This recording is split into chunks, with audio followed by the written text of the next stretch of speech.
It helped. All right, so now we are live, and actually, I'm going to do this again because I'd already said hi to a couple of you guys, but I wasn't live yet. Anyway, we got Victor here. We have Mike Jenkins. He said it's barbecue time. Victor said, where's the beef and the pork and the chickens? He said it should be a great show. Mike said, copy that. Captain Newbie, what up, Russ? He says, woohoo! What up, Al? Al says, hey, Dash, just stop by to say, hey, I got my other Wednesday thing now. But if it ends before you do, I'll grab a cocktail and join you. That's what I'm talking about. Please and thank you, sir. Elias says, where's the meat? Drunken Chef says, good evening. Cheers. Speaking of cheers, does, do, does anyone know what this is? I'm just gonna hold that here for a moment.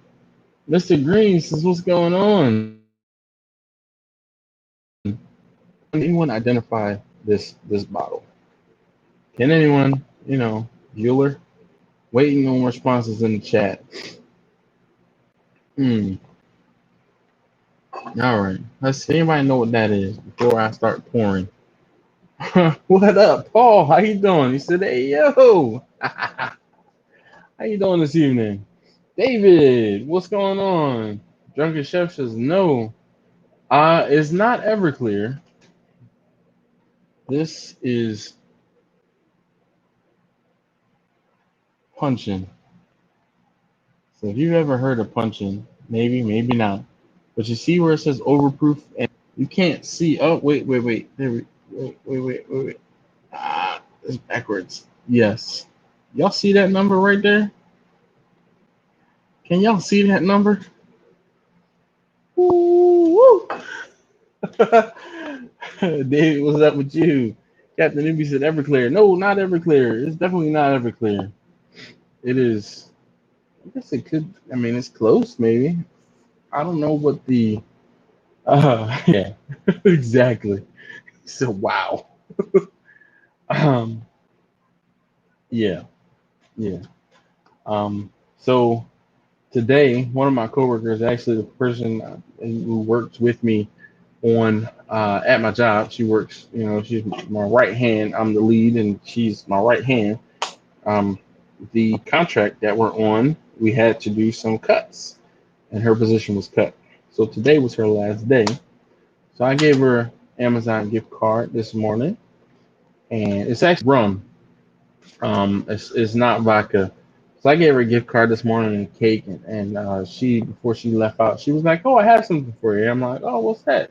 And she's like, "Ah." When I say I was excited, yo, I used to drink. So she's from Trinidad and Tobago, and man, one of my best friends is from Trinidad, and we used to drink this one when he would go to Trinidad and he would come back with a bottle of this and we would sit around drinking it and get torn up.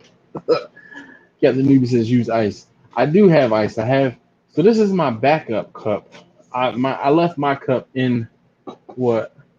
Oh, Taste Tester number one is shaking his head. He's like, ain't no way. You wanna try it? You wanna try it? No, you can't. This is dangerous stuff. It's dang Will Robinson. So I'm gonna pour just a little bit into the cup. That's more than enough. Because just come smell this. Come smell this on the live stream. Come on, get in there.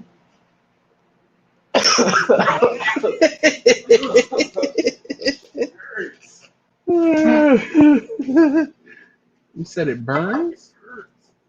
Nah, good burn. Feel the burn. STDP says I got 190 proof Everclear. You can get it at the military store. Shoot, I'm chilling with that. Best I'll do is 188 proof. If you've been around for those videos, so I have some Rockstar. I actually drank one earlier in hopes of staving off the Y word, but it's probably not gonna work. Uh, yeah. Captain Newbie said, just laughing. Justin said, is that gasoline? No, this is darn near. What up, Rick? He says, hello, hello, hello. So, Justin, this is punching.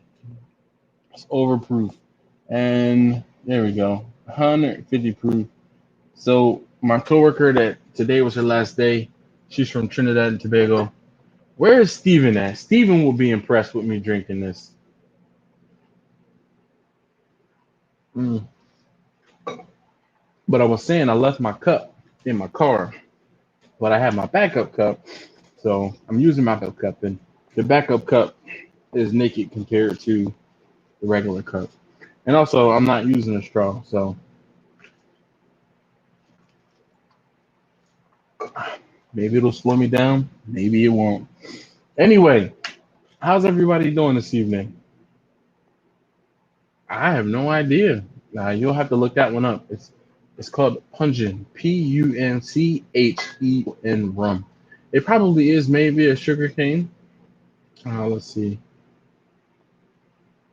Nah, it just says it's 150 proof and it's imported into Illinois. Product of Trinidad and Tobago. That's it. Laura, hi. How you doing this evening? I gotta trim my beard and I haven't cut my hair. It's been a lazy week. It really has been. Mm, it's too hot. It's too hot for anything. All right. So let's see. 11 of you guys here. Hey, if you haven't already, please do hit that thumbs up button for me. I'd greatly appreciate it. Let me get this thing opened up so I can see and make sure that the video is working properly. Sure. Oh. Give me 1 second, guys, to get this all set up.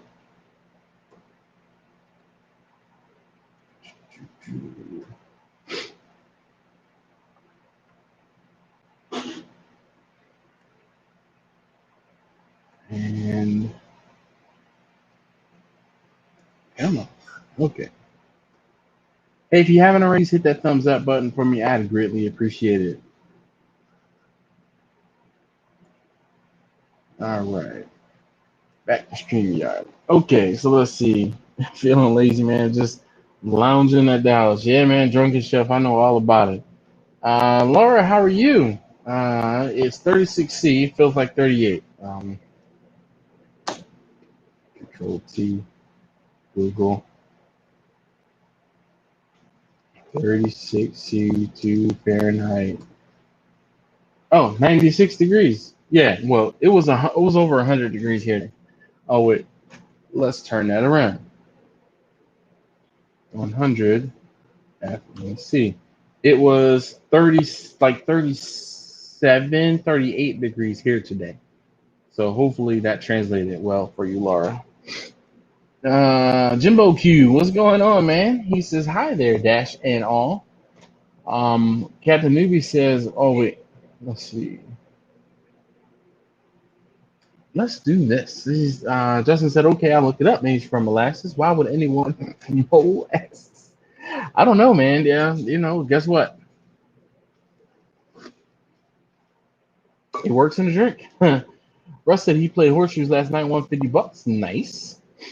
Very gone. Yeah, I'm good. Really ready to use my pit barrel cooker. Nice. Yeah. Yeah, I did the math already. Only 96 degrees. I love how he put only in front of 96 degrees. Laura, I agree with you. She says she's not a happy camper. She loves the snow. Sure enough. I always say you can always put on more clothes to get warm. You can never take enough off to get cool.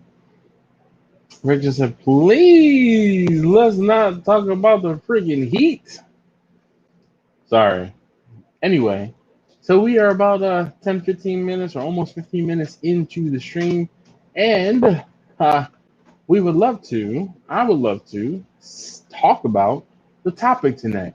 So tonight, let's talk about Um, freaking, man, I have a typo. When you can't find the meat you need before an event. So, anyway, so let's talk about this. So the other day, I had an event.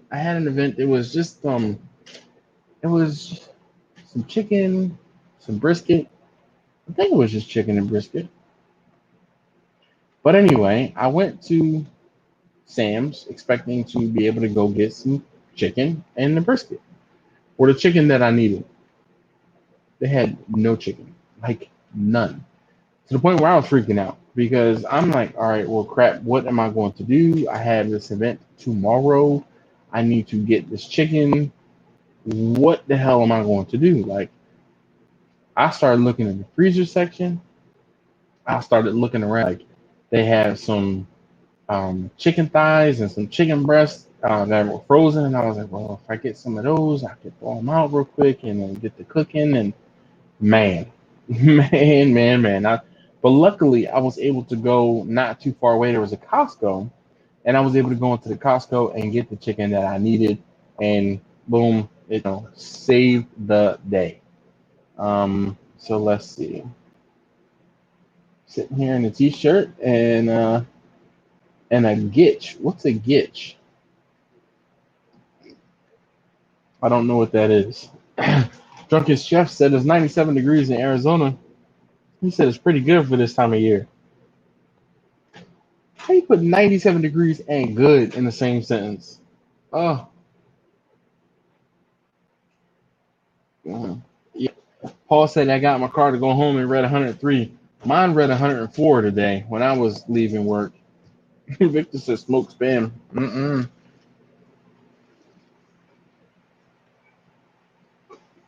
Justin said, okay, I just saw Oklahoma Joe has a new charcoal grill and it wants $300. That's what's up. Jimmy, what's going on? He says, hey, yo, what's up? uh,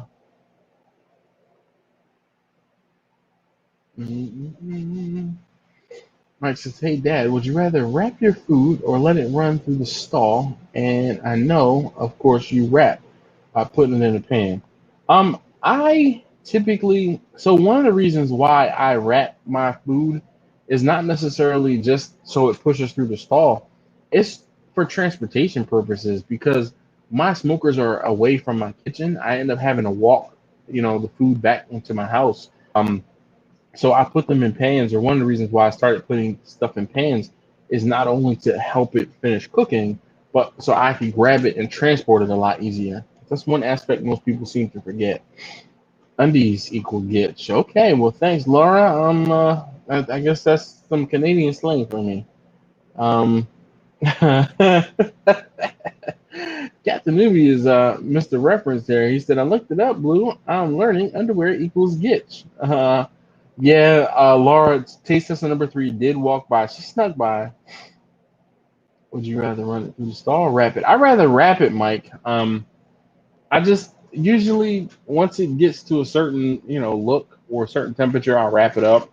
But that's also because sometimes I have other things that are finished or other things that are done, and it's just about time. So I just do. I wrap it up. I've never, I've never been one to like hang out and watch the meat. Like I don't. I keep probes, or sometimes I put probes into the meat, but I don't watch the thermometer. I just like I do other things, and then hey, it hits this temperature, or hey, it's been in there this long. I do the next thing. I don't sit and like I don't have any of those thermometers that will chart everything out, and I can see when the stall happens or something like that. So I don't do that. Fantasy Barbecue says, "Hey yo, what's up with you? How you doing? How you doing?" Skinner Farm says, "Hello, I'm new to the channel. Mr. Rob Homeowner sent me. That's what's up. Well, thank you, sir. I was actually up near Rob this past weekend. I was at Coopersburg, Coopersville, Coopers something. I was up at our show, and I thought about hitting him up, but I hate dropping in on people, and I didn't give him any sort of notice. I didn't realize I was going to be in Bucks County when I went to where I was going until I got up there. All signs like, hey, you're in Bucks County. I was like, oh. I was like, Rob lives not too far from here. But it was super duper hot. And like I said, I hate dropping in on people unexpected. So, yeah. All right. So there are 20 of you guys watching so far that I see. And Fantasy Barbecues, there's only 12 likes. Hey, if you haven't already, please hit that thumbs up button for me. I would greatly appreciate it. So, yes. So let's get to talking. Have any of you guys experienced inability to find food for your cooks? I know Victor talked about not being able to find chicken wings a little earlier, and oddly enough, I have a cook next week that I have to get some brisket, some pork shoulder, and some chicken wings for brisket, chicken, and pork shoulder that I have to get some chicken wings that I have to get, you know, for this cook.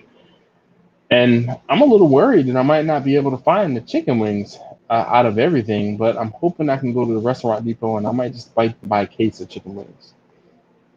So David says, after you cook ribs, how long can you hold them in a warmer around 170 before you consider them no good to serve? So first, I wouldn't be holding ribs at 170 degrees. I'd be holding ribs at like 140, 150 degrees. The hot hold temperature is 140 degrees. So 170, you're going to dry them out. You're going to overcook them. It's just like sous vide. Even though you're not taking them to that finished temperature and holding them at that finished temperature, if you keep them at too high of a temperature for too long, they will continue to cook and break down. So, but David, just a little thing. So the first hour of the live streams, I try to talk about the topic at hand. The second hour is when we kind of have an open forum and we talk about almost any and everything, and I'll answer any question you have. So let's try to keep it on topic for the first hour. Justin said, okay, maybe I need to get off OKG website. I just came across a cocktail smoker box. I didn't know such thing existed. So like a cocktail as in drinks. Um, Beer is rough right now. Fantasy Barbecue says it's expensive. Shoot, not only beer, I mean everything. Let's see. Rick said when I was in Baja, California, I had a hard time finding briskets. Had to settle for chuck roast, and a little beer injection. That's a way to make do with what you have, man. You're making poor man's burnt ends, basically. Nice. Al Blades, what's going on, man? How you doing? He said he's showing the love. Yes, indeed, man. I'm telling you, if you guys do not know, I talked about Al last week. I found Al's channel like a week and a half ago. And I mean, Al's channel is so, it's not even oddly satisfying. It is just satisfying watching some of the transformations. Taste tester number one is sitting here talking. He's kind of chuckling about watching somebody cut grass. Like, I mean, look, if you watched like a grass cutting video or like just like I watched like a machining video, like machining videos, machining stuff. Yo, there's a dude in Australia, cutting edge engineering. Dude's name is Curtis. Yo, my man does some sick stuff with metal fab. Mr. Homeowner said, I'm not doing the show, to trying to send everyone here. That's what's up, man. I appreciate you.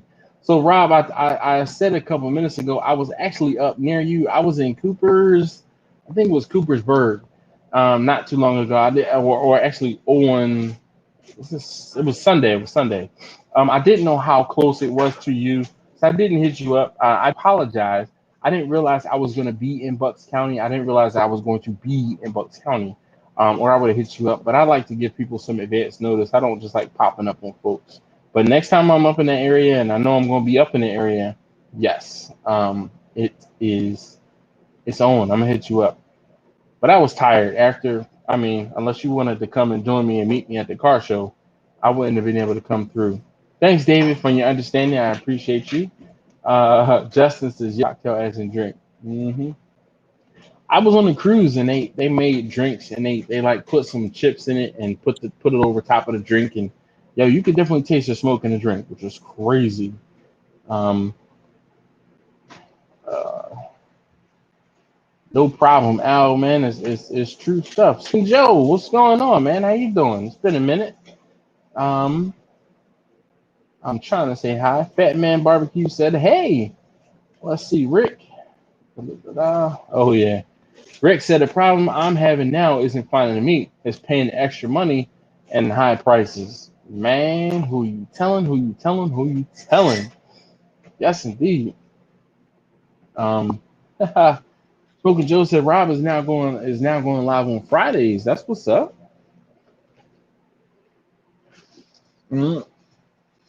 Rob, don't do that. That's not my style, man. I like to give folks notice, man. I don't want to just pop up and then you be like, oh, or I pop up, I hit you up, and you're like, oh man, I'm in Baltimore right now. Well, what the hell? We done got our our strings totally crossed. Yeah, right. Jeff is here. That means he's not doing live. Oh man, Al, don't dare, man. I appreciate you, dude. I mean, bruh. Look. Yeah, I know what it is. I know what the struggle is. I appreciate you, man. Definitely appreciate that. If you guys don't know, or check out my man Al Blades. Al has a channel that is just taking off right now, and my man cuts grass. He cuts grass. Don't don't do that. But look, we're gonna have to shout. We're gonna have to talk about Al in the second hour because we gotta stay on topic. So Joe said, no, bro, busy doing work stuff. All right, that's what's up. Well, sorry to hear that, Joe. No live for you tonight. Um, let's see. Have some Facebook. This guy put a party pack of chips on water. Mashed potatoes. Green butter was like mashed buds. Ew, I don't know about that. Ah. Russ said, I like the mechanical video. Elbow cough. Thanks. Thanks, man. So tomorrow's video is actually me cooking. I did a cook at the kids' school where I used Johnny Five. It was the first time I've used Johnny Five in like a year and a half. Actually, over a year and a half because I hadn't used Johnny Five, which is the 5 foot grill table, since October of 2019, and it is now June. Man, you might as well say it's July. It's July of 2021. So yeah, tonight's Dash's night. Yeah. Alice is still on topic. Yes, indeed. Patriot Barbecue. What up, B? Doing this evening? He said, "What up, barbecuers?" Let's see. Let's see. How do you say that? Zuella? I'm sorry. I'm usually pretty good with names, but that one. Where can I get a good? Where can I get skirt steak, but a good one? So that's gonna be kind of depending on your geographics where you are. I found some decent steaks at Sam's and Costco. Costco especially. Um, let's see. Justin says last month I went to 4 stores before looking for whole chickens. I started Plan B, then I found them at Smart and Final. I guess that's the type of market grocery store out near where you are, Justin. But yeah, I was cooking for like I said, I had an event, and it wasn't a huge event, but I mean, I expected to go into the store, be able to get what I needed, and oh man, it was. I was like, what the hell am I going to do? I'm standing there in the Sam's, like, they had no chicken. When I say no chicken, the only chicken they had was organic chicken, which was like $4 a pound, and I was like, hey, no way. Like it was some crazy amount for a chicken, and I was like, I can't afford that. So yeah.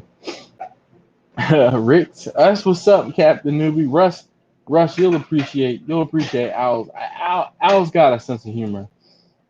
Like that just is, I like it. I dig it. I'm a fan. Um, Rick said he misses Smart Final. I don't even know what that is. Um, yeah, no problem, no problem. Unfortunately, I'm sorry. You'd have to tell me or say how you say your name, just because I don't know how to say it. I'm usually pretty good with names, and I'm struggling on how. I guess like X like Zai, so Zel Zelaju Zelaju. How am I doing?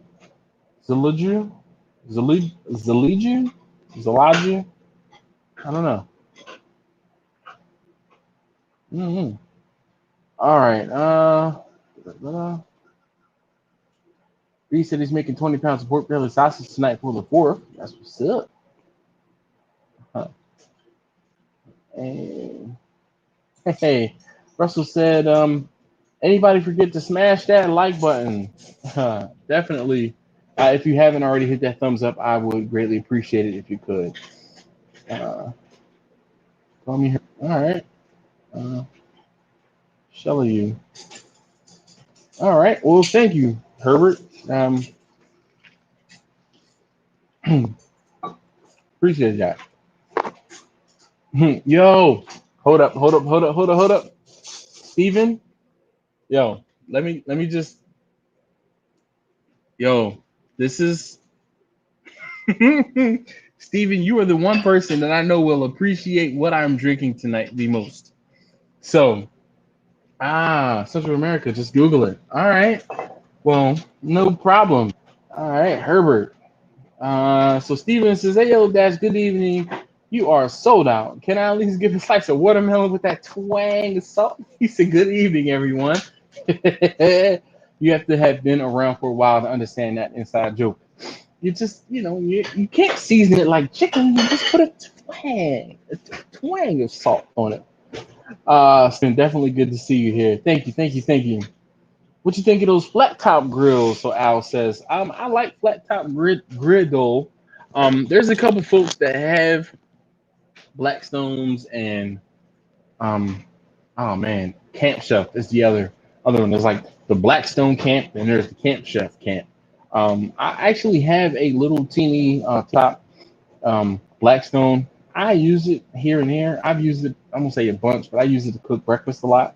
And smash burgers on them are dope, like dope. Um, yeah, Steven, you know what it is. All right, let's see.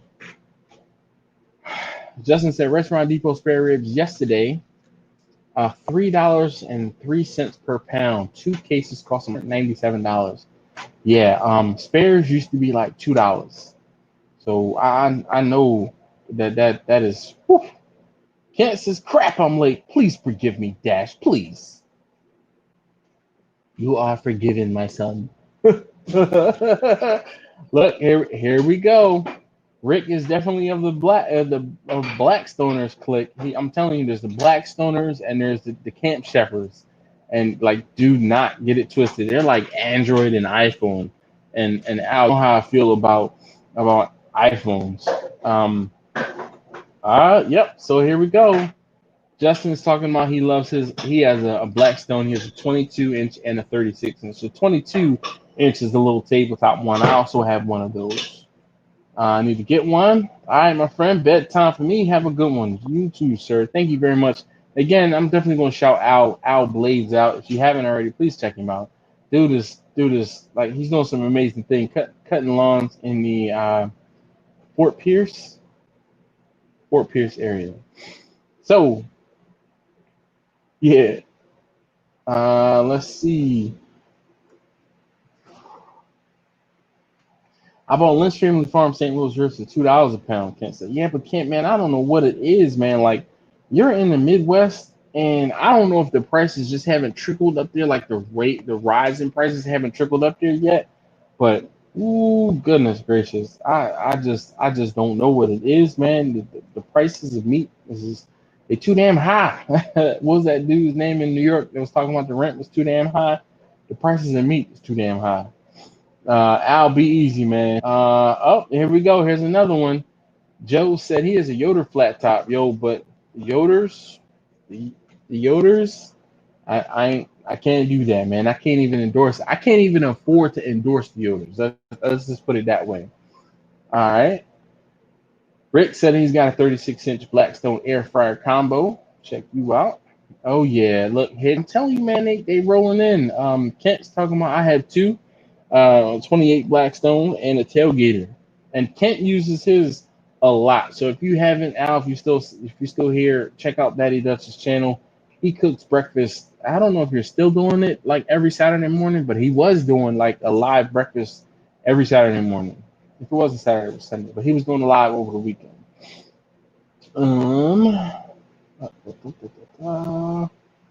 Let's see. Herbert says you gotta try Salazan Goya with cilantro and achule. Delicious for marinated skirt steak along with Maggie Hugo Sasandor. It's just the best. Give it a shot. So I do know I use Sazon when I'm making empanadas from time to time. But the other seasonings, well, the cilantro, I don't know, and the other one I'm not familiar with. But I'm gonna definitely look up some stuff to do with some skirt steak. I just haven't cooked any. It's been too expensive. Since last week you talked about the landscape dude, and then all of a sudden those videos started popping up. Yep, and it's not Justin. It's not just me, man. YouTube has been recommending some off the wall crazy stuff, and I'm just like, sure thing, YouTube, I'll watch it. Local farm, local processor. Our brisket just went up to $3.19 per pound. Jesus Christ, only $3.19. Man, my briskets were $3.19, and I wasn't complaining. Kent said choice $3.99, $3.49 for pound. I wish, man. Britt said $3.98 here for choice briskets. God, I still my choice briskets are over $5 per pound. Joe says, Yo Dash, I know you eat fish in the times. Question, you ever cook a whole red snapper? I cook whole red snapper all the time. I just cook them for my family. Um, yeah. I cook whole red snapper for my family all the time. So my wife and I especially. Actually, one of the first times I cooked the whole red snapper, I did it on a Traeger. Cut two slices in it. You know, it was already cleaned out. I got it from so cut two slices in it. Uncle Steve shaked the heck out of it with the Gator shake. I put it directly onto the Traeger and I let it cook for about 5 to 10 minutes on one side. Flipped it over, let it cook for another 5 to 10 minutes on the other. Checked it to make sure it was done. And I mean, I cooked it on high and I brought it in and my wife, taste tester number two, and we stood around the island, and we picked at that fish. Man, it was so good. It was so good. So, and then the last time, that was a sea bass. I did a sea bass. I did black sea bass. I steamed it. Actually, no. I steamed the last red snapper I did. I steamed it, and it worked out pretty well too. Um, I just moved to Midwest. I wish, Kent, man. It's too cold up there for me. Like, I need summer, man. Like, y'all have hail and y'all have winter, and y'all have way more winter than you have warmer weather. So I'm okay with that. I was paying $2.29 for a choice brisket 4 weeks ago, man. Yeah, but you paying $2.29 when I was paying closer to $3, and I'm paying over $5, and you not even paying $4. There's a difference there. Uh, Wing hard to get on the island. Yeah, man. Shoot, wings hard to get anywhere. You know it's crazy.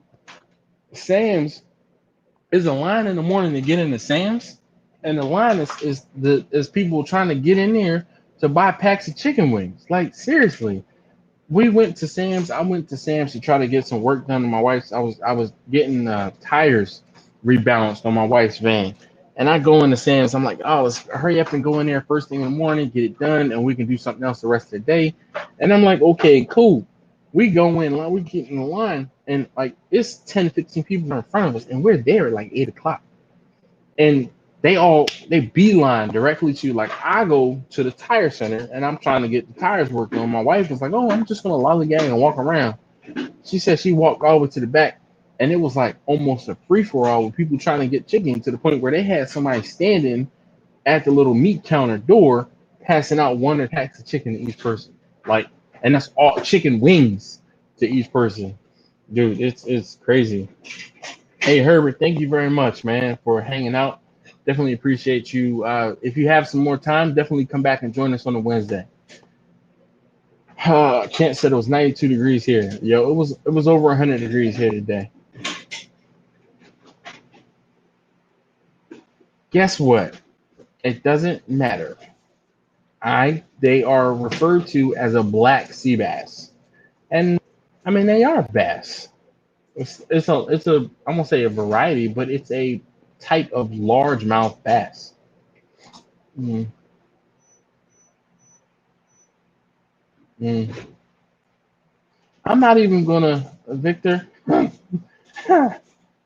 Laura says she was gonna be back. No problem. We won't miss you too much. Try smoking these red snappers on my offset. Yeah, man. Just I mean, I cook anytime I. Well, only fish I really smoked is salmon. I tried to smoke cod once, and I've smoked.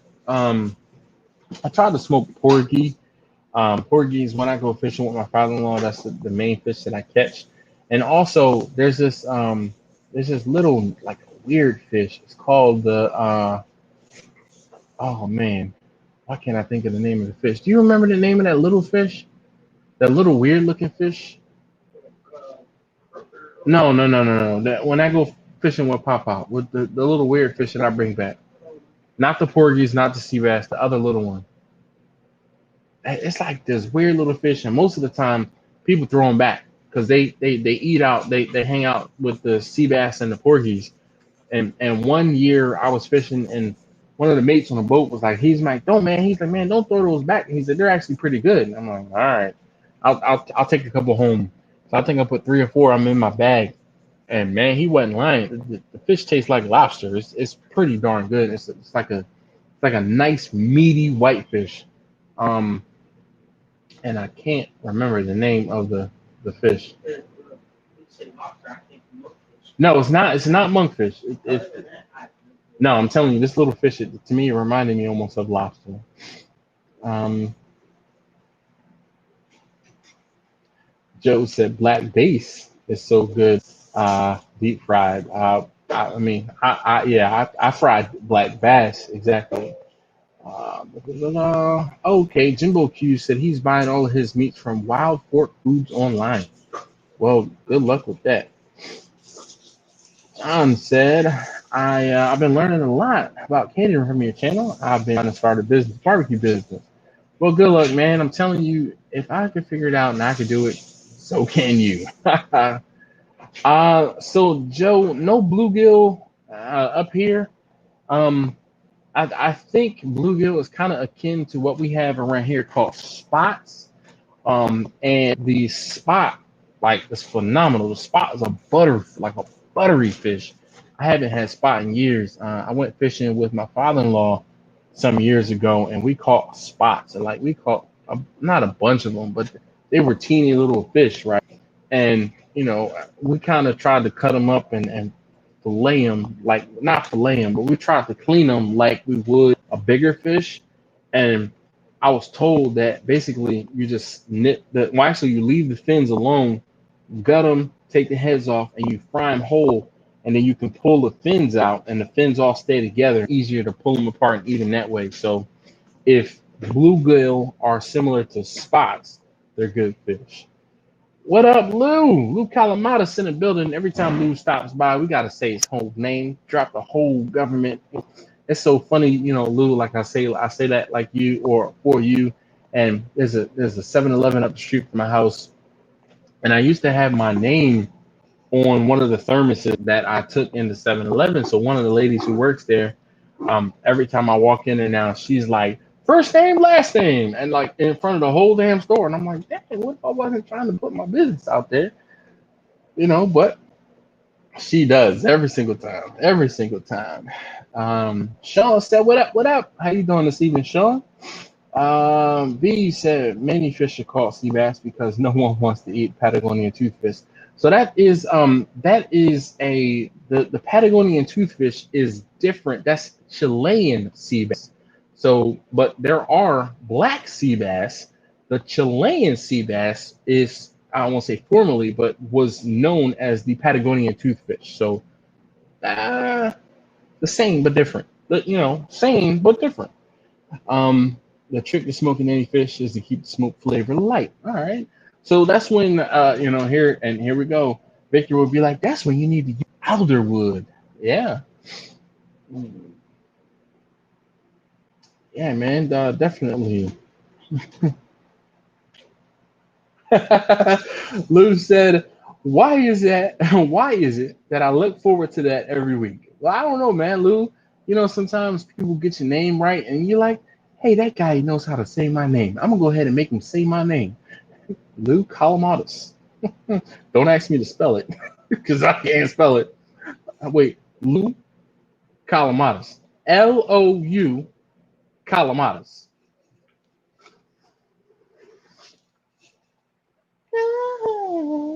Yeah. Anyway, so what other problems have you guys had as far as trying to get meats for your cooks? Have you had to tell customers no? Have you had to, change your plan, cook with alternate cuts? What has uh say my name? There you go. My name. Um so what have you guys been having to do in the I won't say in the wake, but in place of your primary cuts, or if you can't find something that you need?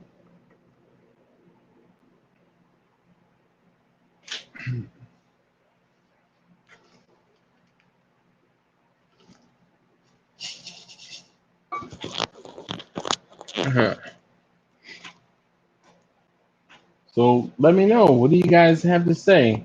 Sound off, as they say. Mhm. So again, what have you guys had to do in place of your primary cuts? Like I told you about, obviously, we know that chicken wings have been scarce. I had a problem finding some chicken. Brisket prices is too damn high. Rick said he used chuck roast instead. What other substitutes have you guys had to make? Lou said, I hate when I need baby backs and can only find St. Louis or vice versa. So I won't say I've had that problem, but usually I know when and where to get my St. Spare ribs, excuse me, my baby backs. I primarily only do baby backs. Um, here we go. B said, man, I used that pork cushion when I couldn't get butts. And how did you like it, B? I felt like the pork cushion was a little drier than the butts are, than the shoulder is. Um, let's see. Russ said, I'm just waiting for ribs to go in here on sale here. Waiting to shoot, man. Golly, man. Can't say we have had zero meat shortage. We have chicken wings everywhere. God, man.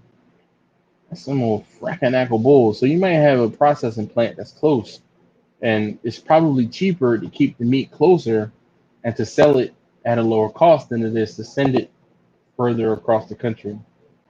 Or there's an inability to get it sent and shipped across the country or around the country. Let's put it that way. It's the same here, man. Some of you guys are lucky. Don't you use pork cushion once instead of? Didn't you use pork cushion once instead of shoulder? Yes. And the whole thing was it was more of an experiment. I didn't know what pork cushion was or how it cooked, so I went ahead and cooked the pork cushion and used it to understand what it was. And I found out that if I ever got to a pinch and I needed couldn't find pork shoulder, or if I needed a smaller portion, excuse me, if I needed a smaller portion of pork, I could use the cushion. And but from what I understand, the cushion comes from an area around the shoulder. It's just not the shoulder. Victor says drink more beer. Yeah. B said it was way drier. Had to add so much fat when I was shredding. Bring that flavor up. Yep.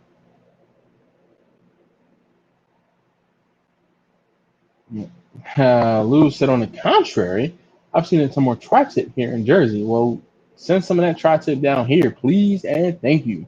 Because but then again, I haven't been looking for it. The restaurant depot that I go into that does have tri-tip, I have not been in that restaurant depot in a couple months. So Victor said, how about clod?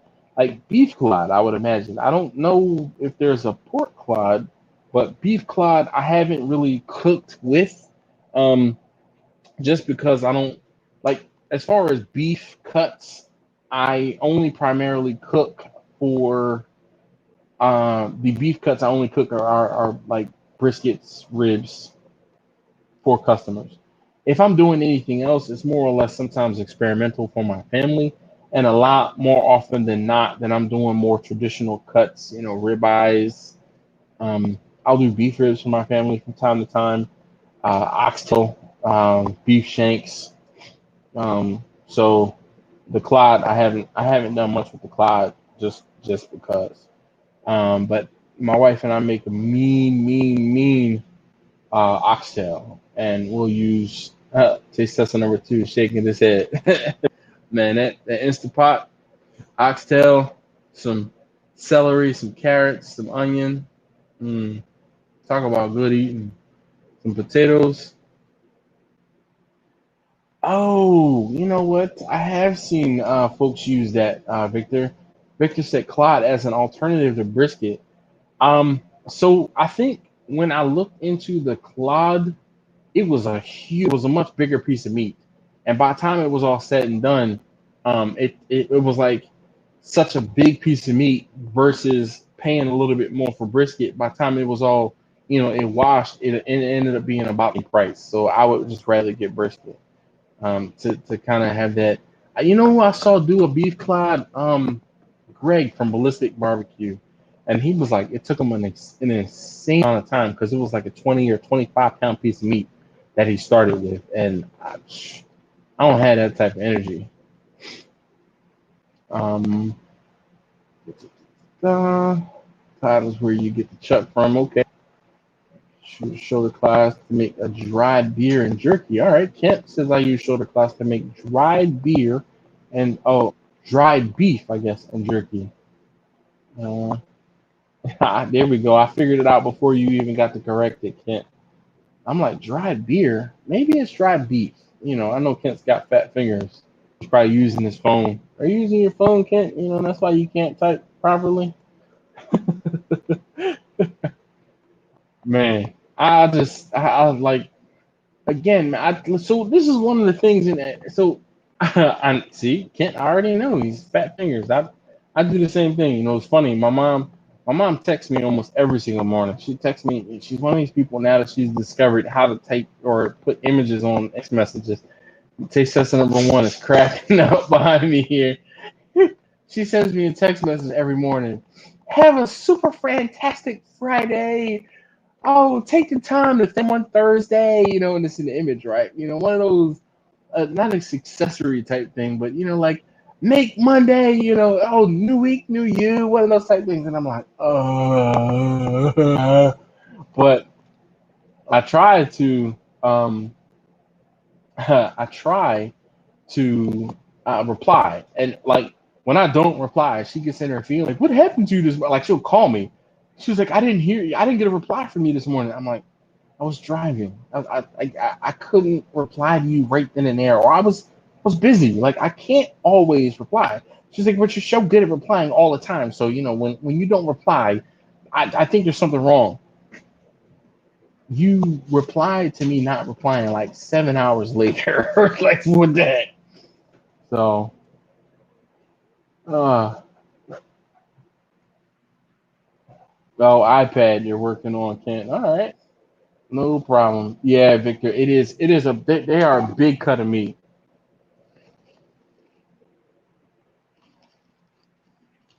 Kent said I use dried beer in my rib wrap instead of brown sugar. Anybody ever use dried honey or powdered honey to cook with? What up, Johnny? How you doing, man? It's funny, Johnny. Tomorrow I'm using my 5 foot grill table, the one I affectionately call Johnny Five. So right on time that you show up and said, "Hey, oh man, Steven, he's damn. That's some love for you." Look, can't even deny it. Can't even deny it. It's funny. My uncle, he was writing a book. He was writing a book, um, and it was about my grandmother. My grandmother was a piece of work. My mom, my dad's mom, she's a piece of work. And the book was titled, like, it was a working title, and it was like, you get one. You only get one. Your mother. Just it's like, ooh, goodness. B said I've used powdered honey with ribs, and what do you think, B? Um, it's funny. I have a I have a staple meat that I use a little bit of sweetener on, and it was funny. One of my longtime customers was able to tell a difference when I used the powdered honey versus me using another type of sweetener. Yep, Rick says it says beer's for drinking and honey's for tea. I don't know, man. Let's see. Hoosier Hill Farm makes honey powder, butter powder, etc. That's crazy. Butter powder? Captain Numi is still stuck on the dried beer. Oh my God. Callaway Barbecue says $65 for 3 racks. 3 racks of what? Baby spares, beef ribs, St. Louis cut. What is it? Victor said he's looking forward to seeing Johnny Five. Oh, Johnny said powdered honey and bone a ribeye steak. Try it. I'm not mad at that. Like, I'm not mad at that. Like, sometimes y'all suggestions, I'll be like, okay, yeah, sure. That one, I'm not mad at that one.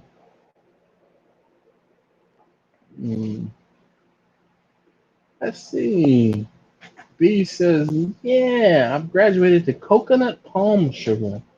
I don't use honey anymore. See, I might have some sort of aversion to that. I don't like coconut and like any type of coconut, like coconut, say coconut oil, because I can kind of cook and deal with coconut oil, but I don't like coconut, and I am hypersensitive to coconut. Callaway says spares, St. Louis spares in California. Mimi, how you doing this evening? She says, hi everybody. Hey Mimi, how you doing? Hopefully all is well. Famous last words, B. Famous last words. And guess what I do?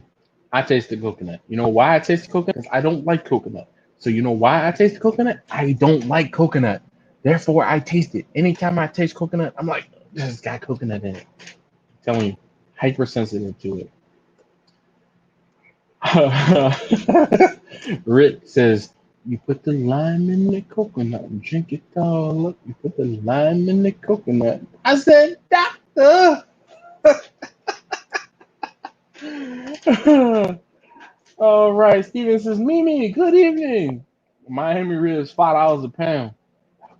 Man, Johnny, let's not talk about it. The cost of meat is too damn high. I'm telling you, V. You know what? I'm telling you, famous last words. I will have something that doesn't say it's got coconut in it in the first, and I will eat it, and I'll be like, wait a minute, hey, excuse me, is there coconut? And they're like, why, yes, there is. We use a little bit of coconut shaving. Here, can you take this off my bill, please? I don't like coconut, and I'm really upset that you didn't disclose that there was coconut in this meal. And I am like all caps rage when I have something that's got freaking coconut in it. David said I tried powdered honey to replace brown sugar, and it was clumping in my pork, and it's good. It was that was clumping in my pork. He said it's a good alternative. So honey versus brown sugar, or dried honey, or powdered honey, to replace brown sugar. I'm trying to think what it was I was doing, and I saw powdered honey, and I was like, let me try this.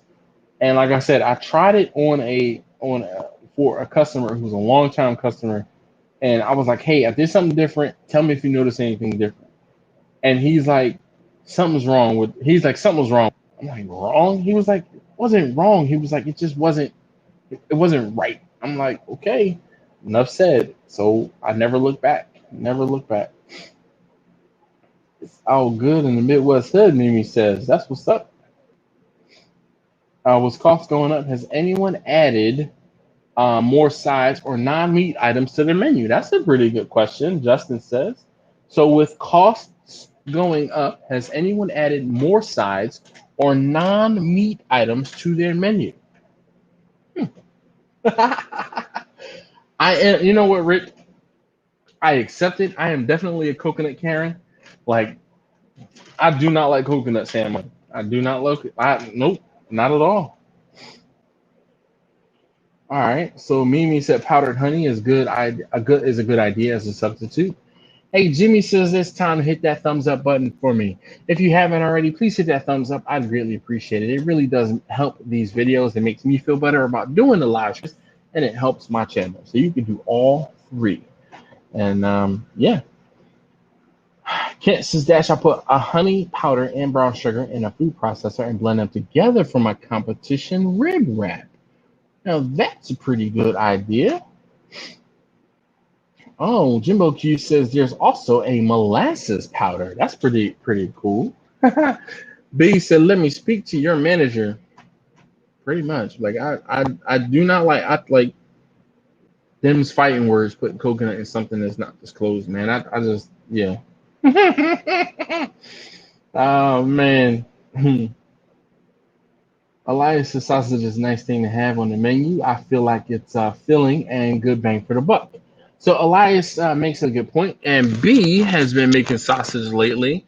And where is Kirk when you need him? Kirk was talking about the benefits of making sausage or using meat to make sausage, and you can add things into those sausages to help stretch the meats. And yeah, and Justin, I'm just gonna leave that alone. I'm gonna leave. Justin, you went from asking such a great question to like, great question, and then sorry. B says I do like using molasses. Yep. B says in our barbecue beans, the back strap. He says the black strap. I guess that's back strap is number one with us. Okay.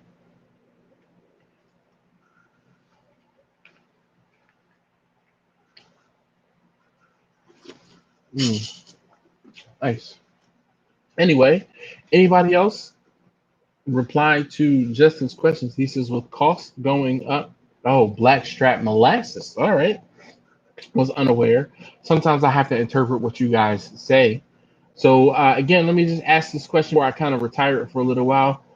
Justin said, with costs going up, has anyone added more sides or non-meat items to their menu? So Rick says he's been stretching out the proteins and other items like pulled pork nachos, poppers, grilled cheese, fries, and more. That sounds like it's what's up. Definitely, if you can stretch something, why not? For sure. Make a couple extra dollars and have that better cost on on your return, or a better return on your meat investment. Let's see. See, Justin says he hates molasses. He thinks he had a bad experience as a kid. But you use brown sugar? Brown sugar is only brown because there's molasses in it, right? Victor, here we go, Victor, with the scientific analysis. He says brown sugar has a different flavor profile versus other sweets. It's the molasses flavor. He said, I'm a coconut fan. See, this is why Victor and I get along. Yeah, he doesn't like coconut either. Pound. That's why I like Victor. B said we've been given a pan of sauce for free, but usually buy two get one free. All right. I mean, I guess buy pans of meat, you get one pan of sides. Is that what you're saying, B? Come on, be a little bit more specific. I can't read between the lines all the time. But yeah, Justin, if you did not know, brown sugar, or the component that makes brown sugar brown, is molasses. Oh, there we go. He says he doesn't like much brown sugar either. Well, and I can tell you that I don't like coconut, and I think it's the same or similar thing. That I had a bad experience as a kid too with coconut. Actually, with cocoa butter, and the cocoa butter, it just smelled too much like coconut for me. It just yeah. Kent says, okay, y'all, gotta run. I got a thumbs up for you guys, Dash. Yeah. You know what? He said even Cowboys fans have to give him a thumbs up. Well, I appreciate you, man. 2 pans of size get 1 pan of side free. All right, that's what's up, D. Thank you for the clarification. He says B says size are almost pure profit anyway, but if you sell two and give one away versus selling three, I mean, just saying. Uh, Russ says he tends not to use it either. I guess he's talking about brown sugar. Oh man, so funny. Somebody said something about almond. Oh, my uncle. My uncle said something about almond joy. I went to a place. So if you follow me on Instagram, I was this Sunday. I went to a I say restaurant, but it is a dine-in spot to eat. It's called Nifty Fifties. It's just outside of Philadelphia. And on my way back from where I was in Bucks County, headed back to Maryland to Baltimore, I took a detour and I took my sons. We went and we sat down at a place called Nifty Fifties. Nifty Fifties has the best burgers. Like hands down, I get the royal burger. I get a double royal, with cheese and man, it's good. Get some mayo, get some cheese fries, some salt, pepper, ketchup on your cheese fries. Perfect. But Nifty Fifties, the thing about Nifty Fifties is they have syrups to make sodas. So they can make almost any flavor combination you want as far as a syrup. And also, they do the same with milkshakes because they use the same, syrups in the milkshakes. So when I posted a picture or I told my uncle I was at Nifty Fifties, he's like, "Did you get an almond joy shake?" Hell no, I didn't get no almond joy shake, man. I don't like coconut. I didn't even get milkshake this time. I said I got nothing but soda and I drank a bunch of soda. Shouldn't have, but I did. I was when in Rome, you do what the Romans do. All right, Steven said he'll be right back. Uh, oh boy. You know what, Victor? We might have to work on that. It's sometimes I don't always think about it when we are here. But let's see. There's coffee creamer that has almond joy flavor and it's freaking crazy good. Oh no. Give me the you know what the oh my gosh, the Cold Stone one. I can get down with the Cold Stone one. Yeah, I'm with it. I'm with it. But the coconut creamer and stuff like that. No, I don't even like hazelnut. I don't even like hazelnut. So I do not think it was. I don't. It was. It wasn't. It's not a royale. It's actually a royal. Royal. So it's not a royale, and it was there before Burger King or well, I don't know about before Burger King, but it was definitely there before Pulp Fiction. Um, there's a coffee creamer. There's almond joy in it. Yep. Soda just hits you when you're not supposed to have it. Yep. Elias, the soda just hits when you're not supposed to have it. Man, you ain't that. Oven baked ribs. Oh boy. Mimi says, so my neighbor asked me to come over and look at his oven baked ribs. He baked 2 baby backs at 225 for 4 hours, wrapped in foil. He said his question was, why are they falling apart? Because you overcook them. But you know what, Mimi? He ignored everything I told him to do the day before. You know what they call those people? They call them ask holes. Not a-holes, but ask holes. People who ask you questions and then they do like almost the exact opposite of what you tell them. I tend not to use either coconut or molasses, but I do like joy. Russ, we were friends. Let's see. B says usually people order a side they already ordered, like barbecue beans or potato salad. It costs less to make the second pan of sides than the first pan because of the volume of ingredients you have to buy. I totally agree, B. I'm just, not messing with you. But my thing is, I don't like giving stuff away. Like, I don't like giving stuff away. Hazelnut is not the truth, D. Like, hazelnut is not the truth. Like, no. And yo, time out. If you haven't seen it, D put out a video the other day talking about some issues he had with one of the I think it was a gravity fed smoker he has. He was like, granted, I filmed this thing like a year ago, but I want to tell y'all about it nonetheless. Come on, D man, you gotta film a video, put out the video in a timely manner. Now I'm guilty of like taking weeks, but weeks on something that's not time sensitive or critical, you know, yeah.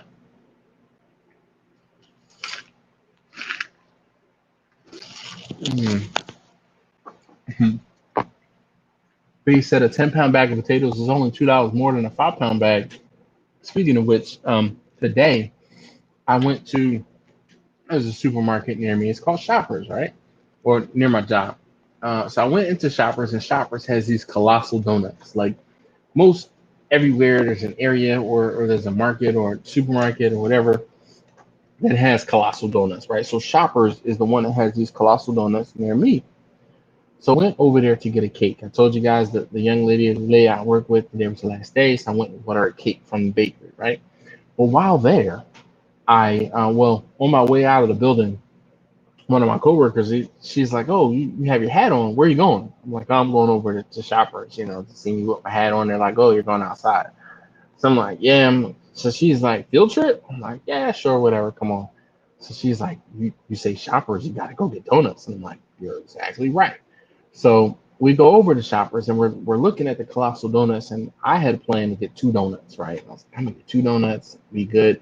The donuts are 80 cents a piece. So I'm like, all right, I'm gonna get two donuts. And then I look at the sign and it says you can get a half a dozen donuts for $4. And I looked at her and I was like, yo, we're going half on a half a dozen. She's like, nah, I only need two donuts. I'm like, listen, two donuts is $1.60. Three donuts is $2. You're getting three donuts. So we each got three donuts. So I completely, same thing, B. I understand. Um, Mimi said, "LOL, asshole." Yeah. Mm. I don't know, man. Captain Newbie, you guys ever heard that term asshole before? Seriously? Look at everyone. Dashes on StreamYard. Yeah, first love. So every now and again, every now and again, my phone acts up or it does something that pisses me off. So last week, I did a live stream, and then when it came to save the live stream, it did not. It didn't go over well. Like I don't know what happened. It didn't save. So I figured I would jump on live, on StreamYard, and on StreamYard there's some things that I can do. But I tell you, I'm not used to using StreamYard, and I'm using my laptop and a Bluetooth headphone or earbud so that you guys can hear me okay. But like this today, I started the broadcast or I started talking and I didn't start the broadcast. Like it was like 2 or 3 minutes. I'm talking and and I'm only talking to myself. So there's a learning curve. Um, let's see. Elias says, I'm not sure if this is a FAQ, but has been an interrogation with drinks and catering, something like a sweet tea or lemonade, or integration, um, like sweet tea or lemonade. So when I do events, a lot of times I won't say I don't serve drinks, but there are times I do have a big enough catered event, and I do I said do when I do drinks, and more often than not, those drinks are typically soda and water. I'm not making a bunch of sweet tea. I'm not making a bunch of lemonade. I won't say it's easier, but it's one of those things where you give people variety and they want the things you don't have. So I try to limit the variety. Like I was telling a friend of mine actually on Sunday when I was at this car show, and he's like, I can prepare 20 different things. He said, but when I come out, so what he did was he does metal work, and he had some Volkswagen. That sounded bad. Sounded like an accident outside. He had some Volkswagen emblems. So like the emblem, the big, huge, probably like 8 or 9 inch emblem that you would see on the front of a Volkswagen bus. He cut them out like laser cut or yeah, laser cut, plasma cut them out of sheet metal, just like some thin sheet metal, and he was on them. So he was selling some of the round ones with the VW, and also some of the ones from older buses that kind of had the fins on the outside of them. And he's like, I thought about like painting some of them certain colors. I thought about rusting some of them, and he and I were getting into it talking. And I was like, you can't do that though. He's like, exactly. He said because if I paint this one, then someone wants it rusted. If I rust this one, then somebody wants it painted. This is why if I leave them all blank, raw metal, you can do whatever you want to do with it. He said you can clear over top of it and keep it like this. You can let it rust away. You can paint it. He said, but it's out of my hands. All you have to do is pick the design you want, and then you get to do the legwork. And I'm like, that's exactly it. I said, same thing goes for me when I do events. When I go do events, you know what type of chips I offer? Plain chips. You know why I offer plain chips? Because with plain chips, you get two options. Either you get them or you don't. That's it. If I get plain chips, then they want barbecue. If I get barbecue, then they want plain. If I get plain, they want sour cream. If I have sour cream and onion, then they want barbecue. Guess what? Plain chips. That's it. You, there you go. Go ahead. You No, going you by? were just staring at me. Oh, I'm staring at you because you was talking about. Uh-huh. Let's see. Steven, welcome back. Not sure. Victor said asshole is a new word in his vocabulary. Uh, I'm trying to get fruit infused water seems to be a hit for us right now. All right, D, that's what's up. Not struggling with making sweet tea, etc., due to some like a really sweet blah blah blah. Yeah, you're never gonna make everyone happy. Look, Elias says that makes sense. I feel keeping it simple removes any kind of problems. That is it.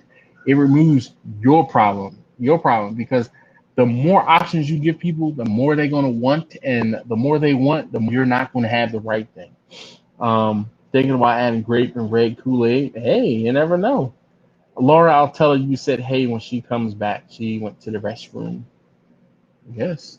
I don't know if she went to the basement or if she went to the bathroom. Now I think about it, I wasn't paying attention. Case session number 2 is down in the basement, so she might have gone down there. Let's see. How is everybody doing this evening, though? Uh, let's see.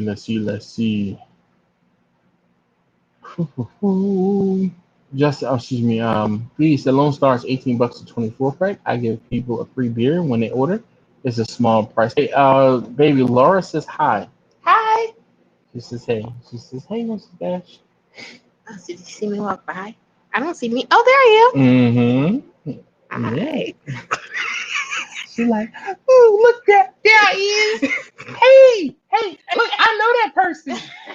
Look, she's like just making faces like It's late. she's delirious is what she's trying to say. I'm still working. Oh God, it is late. She's still working. Captain Newbie says, hi, Mrs. Dash. Oh. Let's see. B says, all right, I started reading it. He said, I give people a free when they order. It's a small price to pay for recognition. When we do farmers market, people remember the free beer guy. I understand, B. It's just, man, I won't say my business model. I don't like giving stuff away for free, man. I just something in my DNA, man. I just don't like it. Um, Victor says same thing with ice cream at home. He said, I only offer vanilla. Yep. Mimi said we're not allowed to offer or give freebie here in Kansas. Yeah, Lawrence is too funny. Mimi says, hi, Mrs. Dash. Yeah, Uncle Bull says, hey, everyone, what's up? Yes, how you doing, Uncle Bull? Victor says, howdy, Lady Dash. Asked Mrs. Dash if we could talk her into staying in South Carolina. It's funny. We so we had issues at our condo, Jimmy, while we were there, and the administrator of the site there in Myrtle, she was like, I'll take care of you, this, that, and the other. She gave me like, so the room was like $2,600. It was less than $3 grand, right? She gave me $200 off the room for the inconveniences that we had. I'm thinking she's going like comp the room and give me like some crazy insane discount. So it's like, all right. And then when we were leaving, she's like, oh, she's like, let me take care of you, when you come back down here and this, that, and the other. So I'm like, oh damn, this lady about to give us a free room. She's like, I'll take 10% off of the cost of the room. For real, 10%? Like 10%? You probably get 10% on a military discount or like some sort of, police discount or something like that. And I was like, all right, we'll see. So we're talking about possibly coming back down there in October, but we don't know yet. Um, but I would like to purchase a property. Like I like that area where we were. Um, hey, First Love said book the cruise on the Carnival Horizon in 22. That's what's up. I need that. My Carnival shares, my Carnival stocks. Yeah, yeah. Thank you, thank you. I love that. Uh, let's see. Justin said 25 years ago, I managed Domino's. We had 2 sizes and 5 toppings only, and the only drink option was a regular Coke in a can. As they added options, complaints and mistakes went up. Yeah, keeping it simple is something to be said about keeping it simple. The and that's how I feel about what I do. People are like, oh, do you do this? No. Why don't you do that? Because that's not simple. I do the same simple things because I can do them in my sleep. I have them so well practiced that I don't mess them up. Like I don't. Do I try new things? Yes. Do I try new things for customers? No. No. If someone's paying me to cook something, I'm doing the same basic thing. That's why sometimes I'm like, aren't y'all tired of seeing me do the same old cooks? Like I cook the same stuff. So that's why sometimes I feel a little burnt out because I'm like, I'm cooking brisket again. I'm cooking pork shoulder again. I'm doing chicken again. But then I think about it and I'm like, sometimes this is someone's first video of mine that they're going to see, and maybe they've never seen me cook brisket before, or maybe they've never seen me cook chicken before. And sometimes it helps me get a little more motivated, and other times I'm like, yeah. D, no. So I live in Maryland. I'm from Pennsylvania. I'm from Philadelphia, but I live in Baltimore. Um, yeah. So I left Pennsylvania a long time ago. Unfortunately. All right, we're gonna put a little bit extra into the cup. Not extra, but we're going for round 2. Yes. I haven't had punching in quite some time. I am talking about a good time. Mm. So I'm using the backup cup today. I left my cup in my car.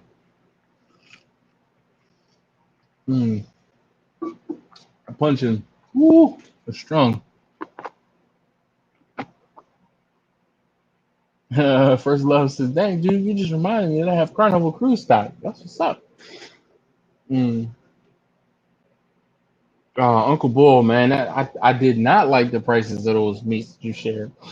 It's crazy how much that stuff is. Victor said Florida, October, and the hurricane season sounds fun. So, Victor, I guess are you going to Florida in October? Elias says I remember seeing Austin's video, and that looked like a lot of fun. Do you miss it there, and do you plan to go anywhere else in Texas? So, Elias, yes, I do miss Texas a lot. And it's not necessarily that I miss Texas. I miss the company. I had fun. It's when I'm cooking by myself, it's one thing, and I'm cooking with my family, it's one thing. My family, they only get so excited about me doing barbecue. And when I'm cooking for customers, my customers get only so excited when I'm cooking for them. But it was a new experience, and it was one of those. It was a bonding moment. Marcus and Jamie, they are barbecue family. They are barbecue brethren.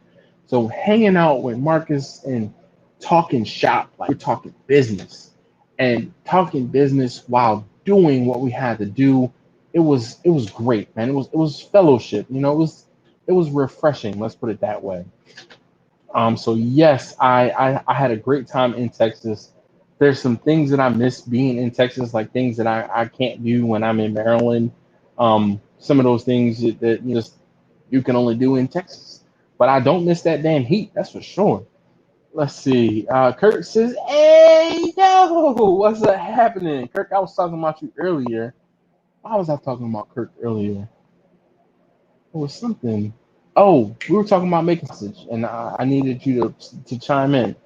Mimi said, "I need a drink like yours right about now. All I've got in the fridge is Michelob Ultra." Well, you know what you do? You double up on those Michelob Ultras, and you'll catch up.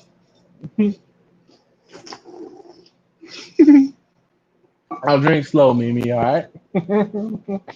Your daughter was at Sam's and played same price. Yeah. Uncle Bull says, "Yeah, daughter was at Sam's and paid the same price for his brisket." Jeez. Yeah. Steven, cheers. So this is my backup cup. I was saying I left my cup. I think I left my cup. It's either on my desk at work or it's in my car. I think it's in my car. First up, you have 100 shares of Carnival. Wish I had 100. I only have 10. You get $100 OBC on a 7-day cruise. Oh, if you have 100 shares of Carnival, oh, you get $100 onboard credit on a 7-day cruise. At point, I can't afford 100 shares of Carnival. Damn it. Man, I'm at the SES Polo, brother. Wait. I'm that SDS Polo. Oh, he's liking this. Yes, indeed, man. I do too. You know what's crazy? So, Kirk, you've seen me in my T-shirt that has Still Drum Smokers on it. I get as much attention in this shirt with this teeny little logo as I do with the T-shirt that has the full frontal logo, full frontal logo. Yeah, Laura, exactly. She says he always have fun watching Dad do chicken wings. He gets all political, right wings, left wings. I have to separate them. We got to go down the aisle with those chicken wings, Victor. We can't have any cross aisle communication. The right wingers go on one side, the left wingers go on the other side. Captain Newbie says somebody see shares and sins is the only agreed thing in my 8 stock portfolio. Dude, I don't know. Actually, I bought back in to Sens, but I only have 2 shares currently because it was one of those things. I was like, you know what? Let me get a couple shares, and then if it's in the portfolio, I'll keep an eye on it. Because when I put this stuff in watch lists, it just doesn't work for me. All right, El Barrio, what's up, man? I watched the podcast with Rick yesterday, and those guys were paying over $10 for brisket in New Hampshire. Whoa, gosh.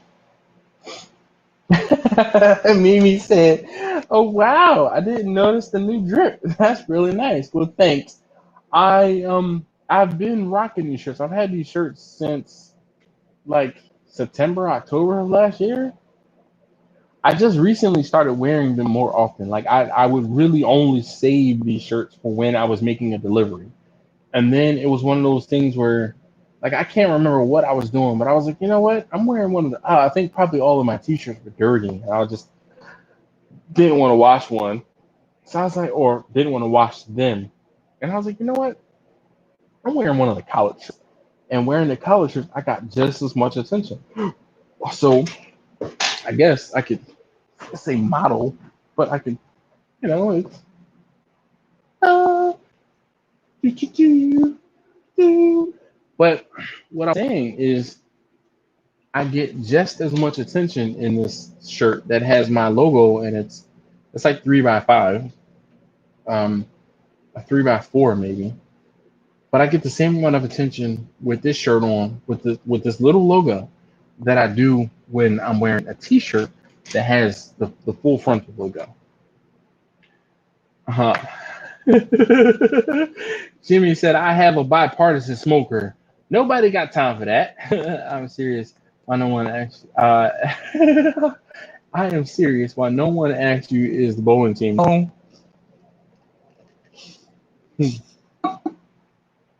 Justin also says, "I thought it was a bowling shirt." Mimi, funny. I knew you were gonna have something to say. I'm sorry, I'm not trying to lose the ice. So the whole deal is, in case you guys do not know, red and black are like my company colors. So when I saw this shirt that had black primarily and a little bit of red accent, I was like, boom, that's the shirt for me. So yeah. Russ said, "That's a nice shirt, mister." Well, thank you. Uh, no, sir, Kirk. This is the same. I bought two of these cups on sale at Walmart. I just used the less inconspicuous one, the gray one, and this one sits up in the cabinet. This is the backup to the other one. Actually, you know what's crazy? B gave me a cup while I was in Texas, and I'm saving that one to be the backup to the backup, in case something happens to my primary cup. But if y'all know, I've been rocking that cup for we're going on like maybe 2 years with that cup, like for real. Um, but I think I left the cup either on my desk or it's in my car. And I was looking around for it, and I had taken my shoes off, and I was like, I'm not going back outside because I was just in some shorts. And then I had to go get my car keys and put some shoes on. I was just being lazy. So I pulled out the backup cup. So pardon me for using a backup cup.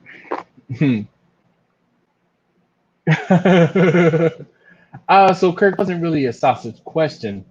It was someone was talking about how they stretch meat by making sausage, and I was saying, hey, Kirk was just talking about that a couple of weeks ago about how he makes more money making sausage or brisket sausage versus just cooking briskets.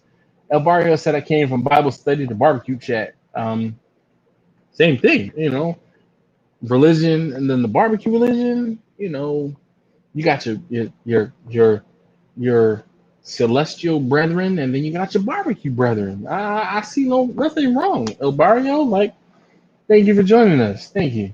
Darnell says, sorry I'm late. Just finished my menu for this weekend. Darnell, man, I was unable to find the things that we were talking about the other day, and I said, you know what? I'm just gonna let this one go because I won't say I didn't need them, but I wasn't in the position to buy a whole bunch of them. Uncle Bull says it's sharp. I do like it, Dash. But that's what's up. If you guys remember, I delivered food in Vanna.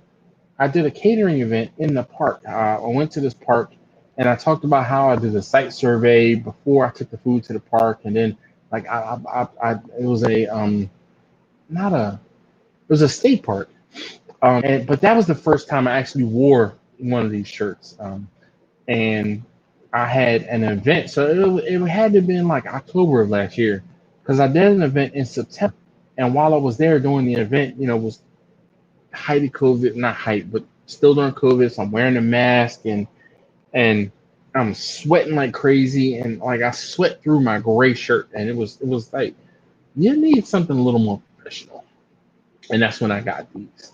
So actually, Jamie from Crimson Creek, Jamie helped me out to source these. That's something she does. So if you guys want the hookup or you need some information about getting shirts similar to this yourself, please let me know, and we can talk to the bowling plug. How about that? So I don't know where Marcus, Jamie, y'all out here, y'all out there. So I don't sell these shirts, Laura, but I mean I'm not gonna say anything is possible, but I mean, I sell some T-shirts, but not necessarily these shirts. I don't know. Would you buy something like this? Like, I don't know. Hey, Russ says, don't forget to smash the button. Definitely appreciate that for the reminder. Does the bougie ice taste as good in the backup cup? Yes, the bougie ice does. Mmm, delicious. Uh-huh. All right, thanks, Donnell. I appreciate you. I couldn't find it though, so I don't know if it's one of those things where those are available in your area for that price. But when I looked for them, I couldn't find them. So sometimes Amazon does that, similar to like how Giant or Shoppers, certain stores will have stuff on sale. B said I need some new shirts. Yeah, well, you know, I mean, you have Marcus's number. Hit him up. Hit him up. I mean, they weren't free. I would have loved for them to be free. So, I'm not saying you're gonna pay more than like retail. Mimi said it'd be nice if you offered V-necks. So, the I know I don't. So I tell you, Mimi, for my t-shirts, I like I don't like a V-neck. Like I like a V-neck on my undershirt, but I don't like V-necks on my outside shirt. Yeah. Let's say Steven says, "Dash, I've been drinking out of a stainless beer mug every day for 18 years, and my wife gave me when we were dating." Nice, nice. Look, man, it's crazy, Steven. I have there's a mug that I had, and my kids broke it. It was a ceramic mug, but my wife gave it to me for Valentine's Day, and it was like, I can't believe I'm not sick of you yet, or something like that. And that is still one of my favorite that is one of my favorite mugs like ever. So I completely understand, Steven. And if you use it every single day, you know where it is. It's right where you left it, damn it. That's where it needs to be. So you telling me, I guess the mug is older than Jacqueline. Jeez. Mm. Mm. And Justin, yep, the bougie ice. It's delicious. It's delicious. Hey guys, so I guess we can kind of come full circle. And if you weren't here earlier when we were talking about when you can't find the meat you need before an event, what are some things that you have done or will do to try to get meats that you could not necessarily get? So Darnell, hopefully you can see B's message, Brian's message. Mm-hmm.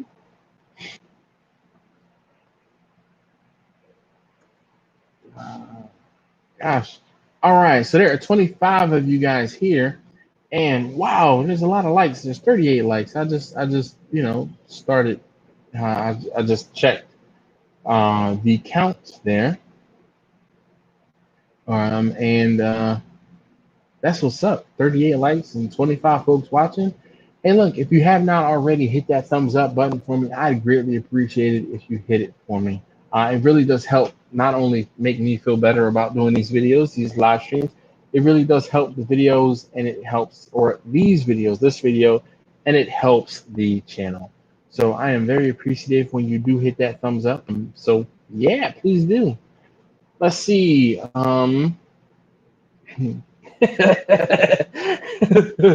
Russ said, he's talking to Steven. He said, I've been drinking ever since my wife. LOL, just kidding. Hey, Al is back. He says, hey, Dash, I made it. Yes. He said, I've been getting really creative with chicken lately. Meat is too darn high. Yes, indeed. That dude in New York, he was running the meat, or excuse me, the rent is too damn high party was the name of his political party was the rent is too damn high. The cost of meat is too damn high. All right, definitely. Well, if you can't find ribs, use chuck ribs as an alternative. Definitely. So I won't say I do or don't. I just, the cost of ribs right now. I won't say finding them isn't the problem. It's the cost of the ribs themselves is the problem. People are not willing to pay what I need them to pay in order to get them ribs cooked for them. Uncle Bull says that I tried local slaughterhouse. We have a few in this area. That's what's up. Kurt said I hand butchered my own cuts the other day. Couldn't find boneless, skinless thighs anywhere, so I bought quarters and broke them down myself. Nice, nice. There's no way, no way. The most presidential thing I'll do is be the president of my community improvement association. Oh wait, I'm already that. I actually had a meeting today about flood mitigation. If you guys, like some of you guys might remember or have been on the channel long enough to remember, was 2008. We had floods, and the floods happened like right in front of my house, right in front of the main street. And like I took some video, and I won't say the video blew up, but it got some attention from like some local news outlets and things like that. Let's see which taste tester is this? Oh, taste tester number 2. Yeah, we go to the back. Let's see. Steven said at 39 likes. That's what's up, man. I appreciate you, Steven. Definitely appreciate you. Pizza is probably a good thing for my area. I've never had to really substitute except for the pork cushion at one time. If Restaurant Depot was out, I'd just go to another Restaurant Depot. But how far away are the Restaurant Depots from each other, Brian? High taste test number 2. Let's see. Uncle Bull said baby back Costco here was $4.99 a pound. Looking forward to that. Kirk said, then I ran into limits on how much I was allowed to buy and had to get Jen and a neighbor to buy too. Yep. So Kirk, I was talking about that earlier, how I went to Sam's and like there was husband and wife teams or husband, wife, and child teams going into Sam's and buying chicken wings because they were only giving out 1 to 2 packs of chicken wings per person. But there's certain stores around here in this area where you will go in and there's a limit. Like you can only buy 1 pack of chicken or 2 packs of chicken. Darnell says Walmart, Giant, and Price Right have been saving my ass. Yeah, man, I understand. And that was higher than the prime brisket, $4.79. Jeez, for some ribs, $5 for ribs. That's nuts. Beast is not far away. They just built 3 more in Houston. They are all about 20 minutes from each other. That's good. I guess there's so many food trucks there in Texas and probably in your area that it behooves Restaurant Depot to have as many stores. Like the Restaurant Depot where I shop is like 45 minutes from the next Restaurant Depot or the next closest Restaurant Depot. Kirk says y'all need to count your blessings. At least y'all got a Restaurant Depot. See, so where Kirk lives, he is like 2.5 hours away almost from the closest Restaurant Depot. And that Restaurant Depot is the one that's 45 minutes from me. So, hey, Kirk, the offer still stands. If you ever want to link up and meet and go to Restaurant Depot, just let me know.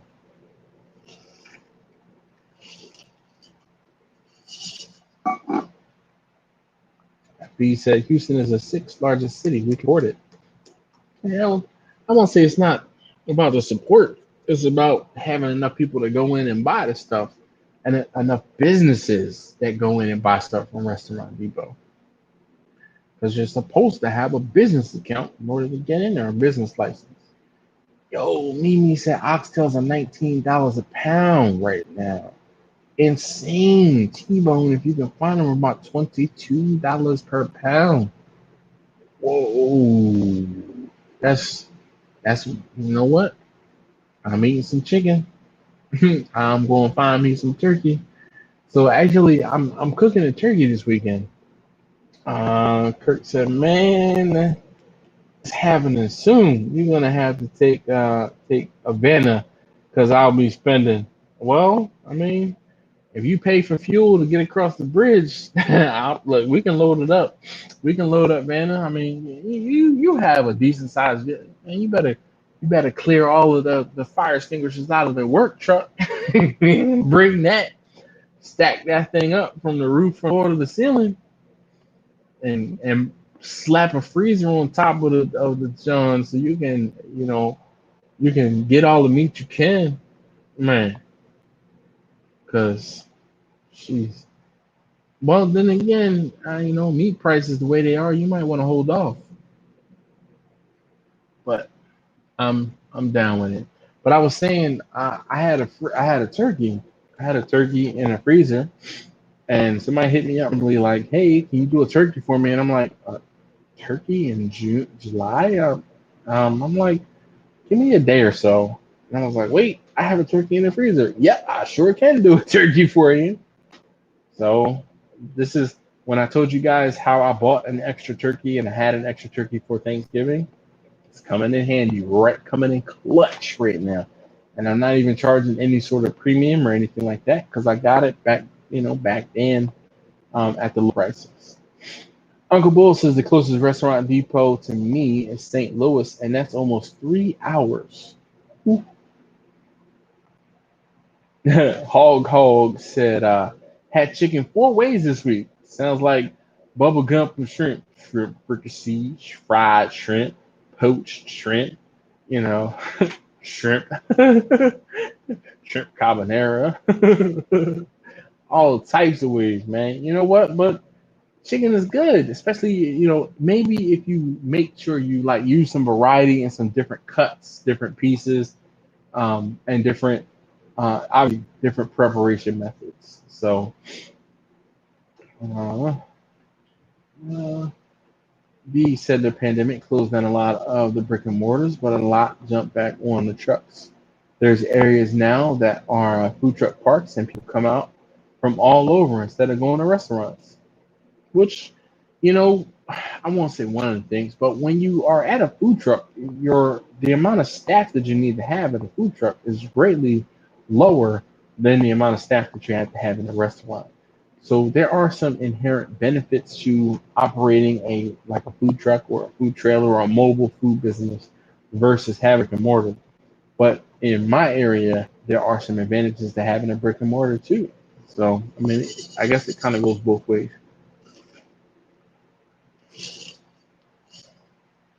If I have a brick and mortar, I have to answer less questions, and I have to jump through seemingly less health department stuff. The You got to remember you're in Texas. In Texas, they cater to the food trucks versus the restaurants. In Maryland, the food truck or the restaurant association has gotten it to the point where they cater to the restaurants, not the mobile food truck businesses. So to each his own, wherever you geographic are. Oh, oh. Russ said today I saw a video of like 2 football fields of plywood stacked 4 to 5 pallets high, just sitting outside wasting. Well, oh, that's sad, man.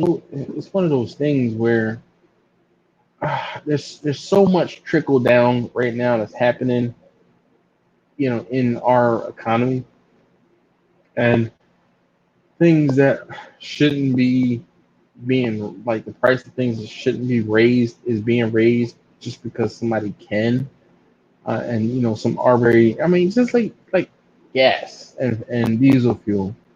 Something happens across the country, and it's like, oh, that's an excuse to raise these, fuel prices. Why? One doesn't have something to do with the other, but it's just price gouging. So, uh, yeah, B said it's the opposite, or here it's the opposite. Cities are restrictive, but most counties are promoting the small business guys. It's not even that, B. In my area, like Baltimore City does allow for food trucks and trailers. Actually, I take that back. They allow for food trucks. Trailers, they're being very restrictive on. Baltimore County, on the other hand, is a little more open to food trailers, but they have to be they have to be smaller than a certain length. And then there's other restrictions. Like I know one of the restrictions is you can't have open fire, open flame. How the hell am I do barbecue? I can't use charcoal. I can't use wood. So big restriction. Big restriction. Uncle Bull says, "What's the location? Maybe we could trade it for a." What's the location? Maybe we could trade it for meat. Uncle Bull, what do you mean? Oh, what's the location of the plywood? Maybe we could trade it for meat. Captain Newbie says market manipulation is illegal, not to mention it's douchey. Yeah, and that does not stop people from capitalizing. Capitalism. So capitalism, greed equals market manipulation. Plain and simple. Plain and simple.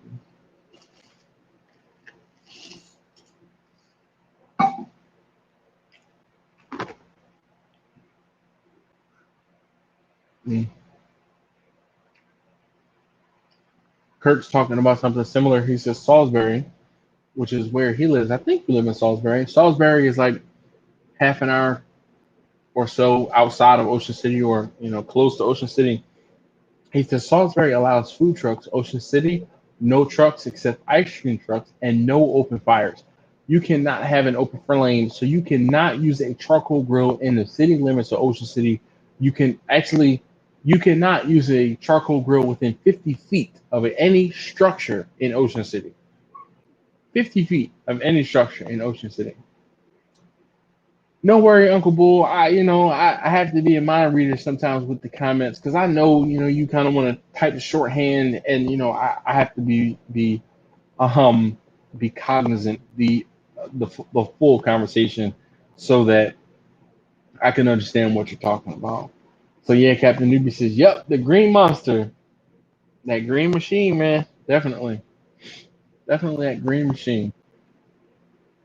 So it's funny, you guys, can y'all see? Y'all notice my tan? I've had a couple people tell me how tan I am, and you can see it. There you go. There's one on my hand. Obviously, that's the ring finger, and there's another ring I wear on that finger there. So that is good. But I had a couple people talk about how tan I was. Let's see. Ooh, yeah, look at that. Ooh, buddy. Them shoulders though. Ooh, ooh.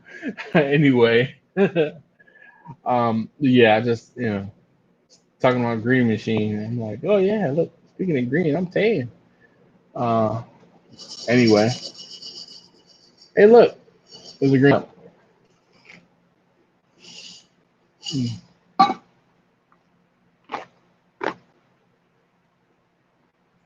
The sun is nasty this year. Man, it's not even the sun. You know, it's the heat. And people are like, oh, climate change isn't a real thing. How? How? How? How is climate change not? Global warming is not a real. It's not real. How is it not? Well, it is. It's real. It is real. All right, guys. Oh, you know what? I have a funny story. So, I'm chilling today. They got out of school, which means that in the afternoons I run errands before I come home. Like I go into work into my office on Mondays. Captain Newbie said, Mimi said, wear sunblock. People at the very least on your face. Yes, so I definitely wore sunblock, but I did have a little bit of sunburn on, like I had a little bit of peeling on this arm. It's all gone now, but the reason I had some peeling on this arm was because where I was sitting on the beach, the sun was over my right shoulder, and it was beating down on my arm because it was like not shaded. Everywhere else on me, I had enough sunblock and I was shaded, so that was the only thing. Funny taste tester number two and number three both had a little bit of sunburn and they were like peeling, but it was very minimal. We tried to keep them in the sunblock, and that was the only reason they had some sunburn is because they were in the water and they washed off the sunblock. They were in the ocean. Sue, let's see. Captain Newbie said it's not marketable. What's marketable? The tan or I don't know. Anyway, so I started telling you guys this afternoon. I don't like my kids are home, and I go into work a couple of days a week. So today was one of the days I went into my office. So on my way home, I stop and I run, do some errands. So one of the errands I went to the PPU store, right? I was like, let me go check and see what they have. So I go in the PPU store and I'm looking around. I'm like, and they're telling me they're like, hey, didn't you want one of these? And I'm like, I did. They're like, good. We have one that'll be coming in. I'm like, it's mine. Like, put my name on it. Like, I want one of those. Oh, global warming. You're absolutely right, Russ. Um, B says he's listening to stuff and sausage. So I go see my local FFL dealer, and one of the guys in there, he knows me by name. I don't know why he would know me by name, but he knows me by name. He's like, "Oh, Mister, hey!" I'm like, "Dude, man, just call me Dash, right?"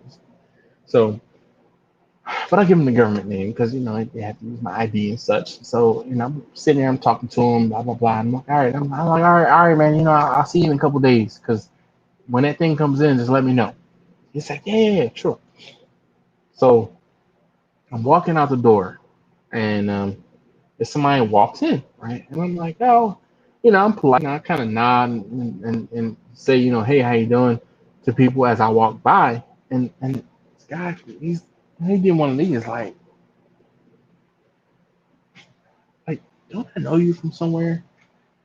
And I was like, I didn't say anything, but he kind of did like, don't I know you from somewhere? And it said, you do barbecue. And he's like, no, you the barbecue guy. That's what he said verbatim. He's the barbecue guy. And I was like, you know who I am? He's like, yes. I was like, all right. And I'm because the guys in the store are now all looking at me and him in this conversation. And I'm just like, all eyes on me, huh? I'm like, I guess my reputation precedes me. He's like, yeah. He said, man, I watch on YouTube. I said, really? He said, yeah, I'm subscribed to your channel. I'm like, really? That's what's up. Thank you, for subscribing to the channel. He's like, so we get to talking. He's like, oh man, that's cool. Blah blah blah blah blah. He was like, wait a minute, you in here in the Pew Pew store? I was like, yeah. He's like, you in the Pew Pews too? I was like, yeah. He said, man, I didn't know that. I said, you don't watch the live streams, do you? He's like, no. Every now and again, I catch a video. He said, but I asked you about your big smoker a couple years ago, and the guy who made it, and he's not making smokers anymore, and this and the other. I was like, yeah. I said, well, if you ever catch a live stream, I said, we normally talk about whatever it is we're talking about in the first hour. I said, in the second hour, yeah. I'm like, I said, we usually end up starting talking about something else. And I said, I don't know why, but a lot of times we end up, hey, chase us to number 3. Go ahead. Hi. They said hi earlier. You walked past and Hi. All right. There you go. I don't know why it looks like it's from here, but it's fine. It feels fine on my face. Why so much glitter on your face? I don't. You do. I didn't put any glitter. You lie. You didn't put any glitter on your face. I did. Yes, you did. That's probably from. That's probably from. So have you not washed your face in 2 days? I have. Then why do you still have glitter on your face? Because glitter never comes off. Glitter does come off when you wash it.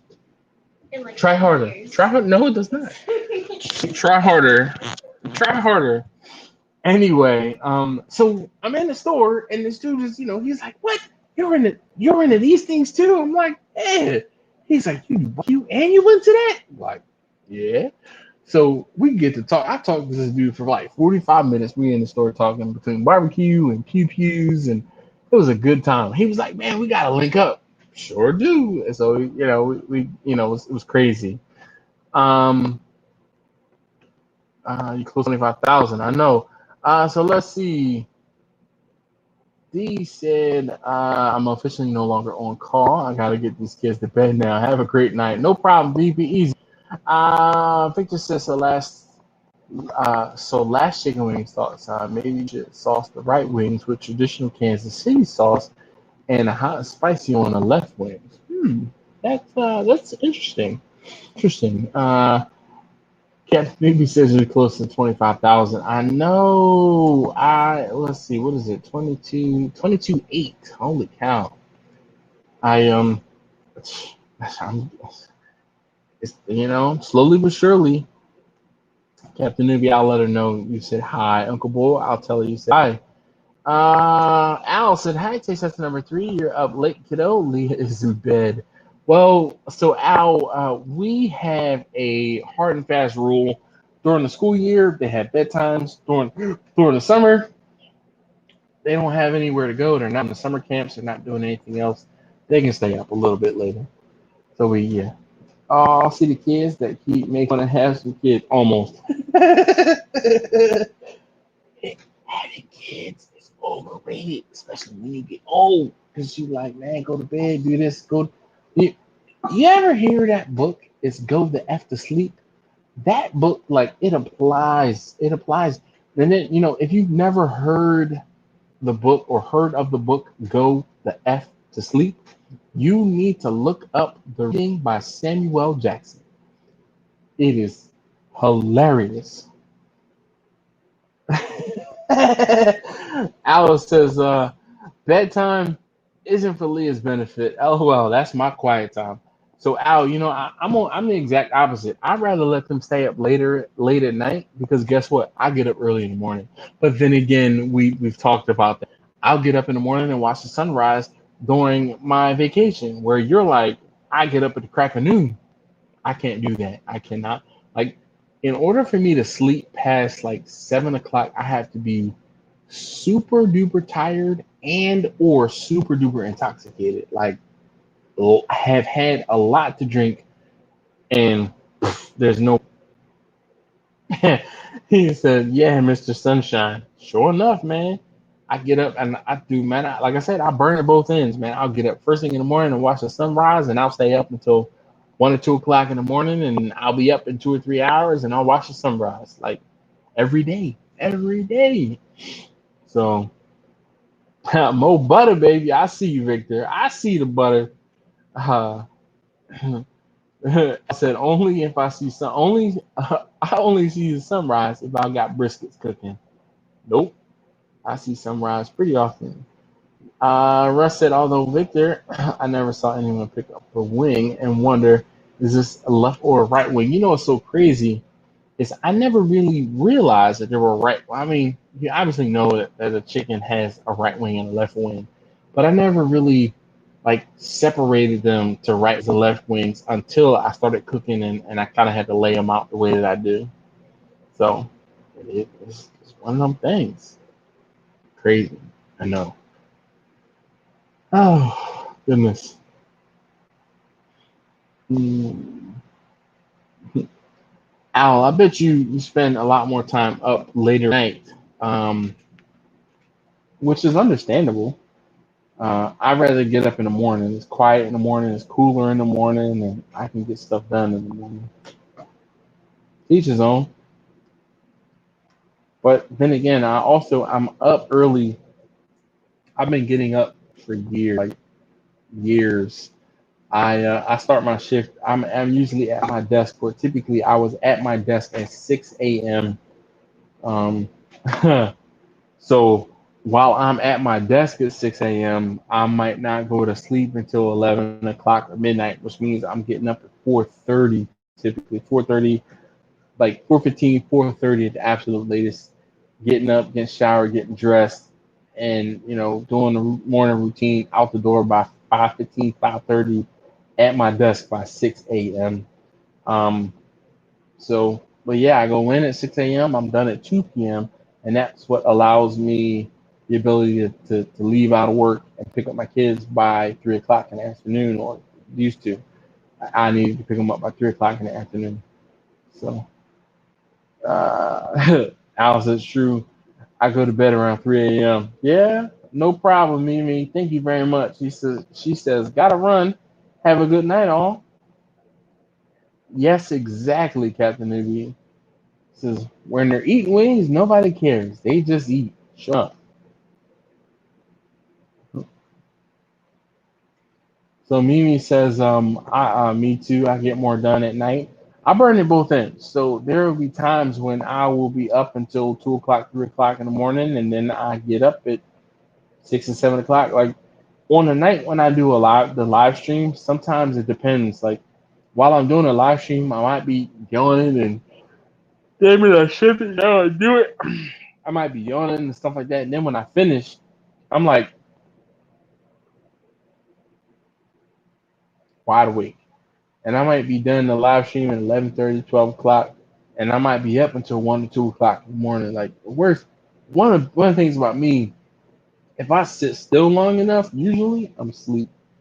But if I turn on if I put on a movie and it's a good movie and it keeps me awake, I can be awake until 2 o'clock in the morning. And then on Thursdays, I used to be able to sleep in, but the lady who I told you worked with me, who is no longer with me, I'm like, I kind of need to get up earlier to cover the desk. So yeah, probably not being able to sleep in as much as I was.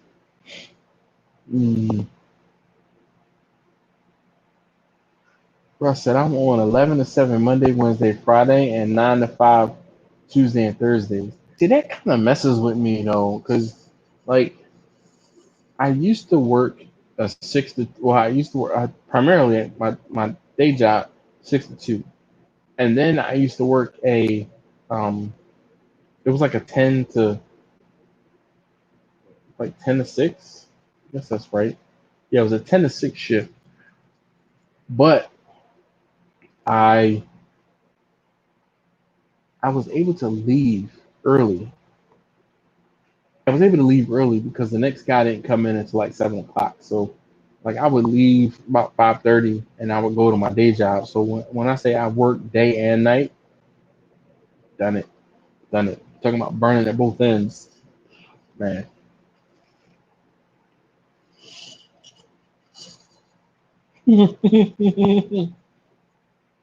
That's what's up, Uncle Bull. He said, "Let me help you, Topanga." Welcome back, Laura. Huh. Yeah, Russ said, "Oh yeah, I feel like a tennis ball." Yeah, I understand, man. It's like, oh, what day is it? Oh, on these days, oh wait, I have to go to bed early because I got to get up early, or oh wait, I can do something later in the night because I can sleep in tomorrow. So that's kind of how I feel. Monday, Tuesday, well, so Monday, Wednesday, I go into my office, which means my alarm goes off at 4:15 by 4:30. I'm getting showered, dressed, all that stuff. I'm usually dressed by like 5 o'clock. Come downstairs, take my medicine, get my beard right, all those things. Out the door between 5:15, 5:30. Tuesdays, I work from home. So on Tuesdays, I work from home, and I don't have to get up until 5:30. I'll get up at 5:30. I'll shower. I don't typically do anything with my beard because I'm just sitting in the house. And I'm logged on at 6, like 6:10 at the absolute latest. I'm like, there's no excuse for me to log on late when I'm just at home. Thursdays, I log in at 11 a.m. typically. So, excuse me, at 10 a.m. So I log in at 10 a.m.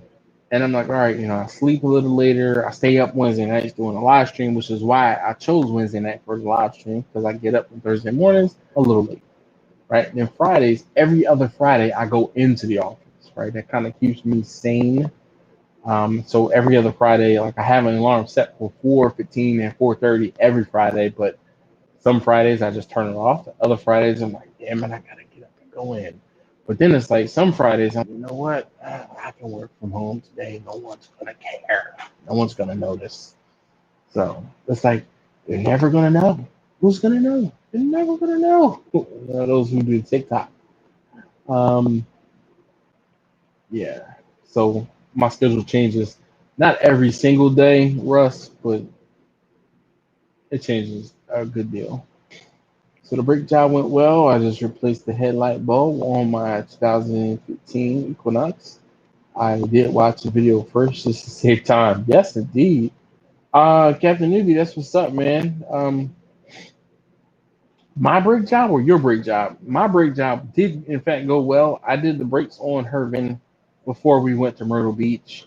The only problem I'm having is the brakes are squeaking, and I don't know whether or not they're squeaking upon use, and I don't know whether or not like maybe when I put them in, I push the like a little indicator, like pushed it in, so they're squeaking a little bit. But I'm hoping that they just like it goes away with time. But it's not like it doesn't bother me much. But yeah, and there's nothing wrong with looking up a YouTube video on how to change a light bulb or a headlight on anything because sometimes there's some nuance to getting some things done. You're like, how the hell do I like? Where is it? That's the worst thing when you're like, okay, like when you get an error message, you get a trouble code or a engine code, and uh they tell you what you need to fix. So you order that part and you get the and you're like, where the hell is this? Like my whole thing is if I can order the part and then if I can find the part, then I should be able to replace the part. But when I order the part and I'm like, wait, where is this? You know, some odd sensor or whatever. I'm like, I don't even know where the hell this is or what this is. Laura says a rock is stuck in the brake somewhere. You might be right, Laura. You might be right. Mhm.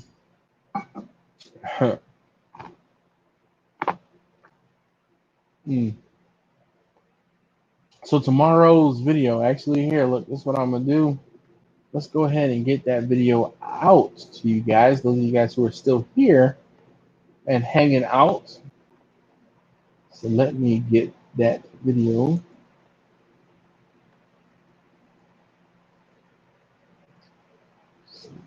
Change. Mm. Okay. Let's see. Total time saver. I would have attacked it from the top. The video was like, take the plastic inner fender partially out to reach in. Yep. So there's some lights on my Passat that you reach from the inner fender well. And I'm like, what? I never done that. Let's see. Uncle Bull said I had to look up how to change the headlight on my 2010 Malibu. You have to take off half the plastic front, half the plastic front end off. Yes, indeed. I definitely know how that goes. There are some times when attacking the plastic is the way to go. Like there's no way around it. You're like, you know when you can look at something, and you're like, I just need to take out this bolt. Like this is the bolt I need to take out. But you take a step back and you say, I can't get this bolt past this thing. So I need to take this thing off. Damn it! If I need to take this thing off, I need to take this thing off in front of it.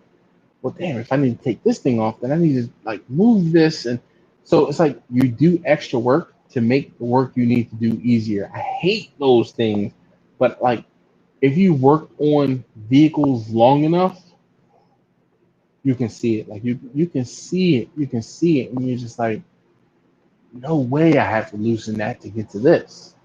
Like when I was dealing with Russell and I don't know, I never did a video on it, but I did talk about it where the radiator in Vanna, and I'm like, I could not figure out how to get the radiator out of the van. And I'm like, the radiator should come up out.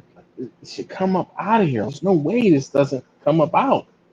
And I'm like, oh, like why isn't this working? And then I finally was like, I think I have to take this whole thing out, like the intercooler and the radiator and the fan shroud. Like I think I had to take the whole thing out in one piece.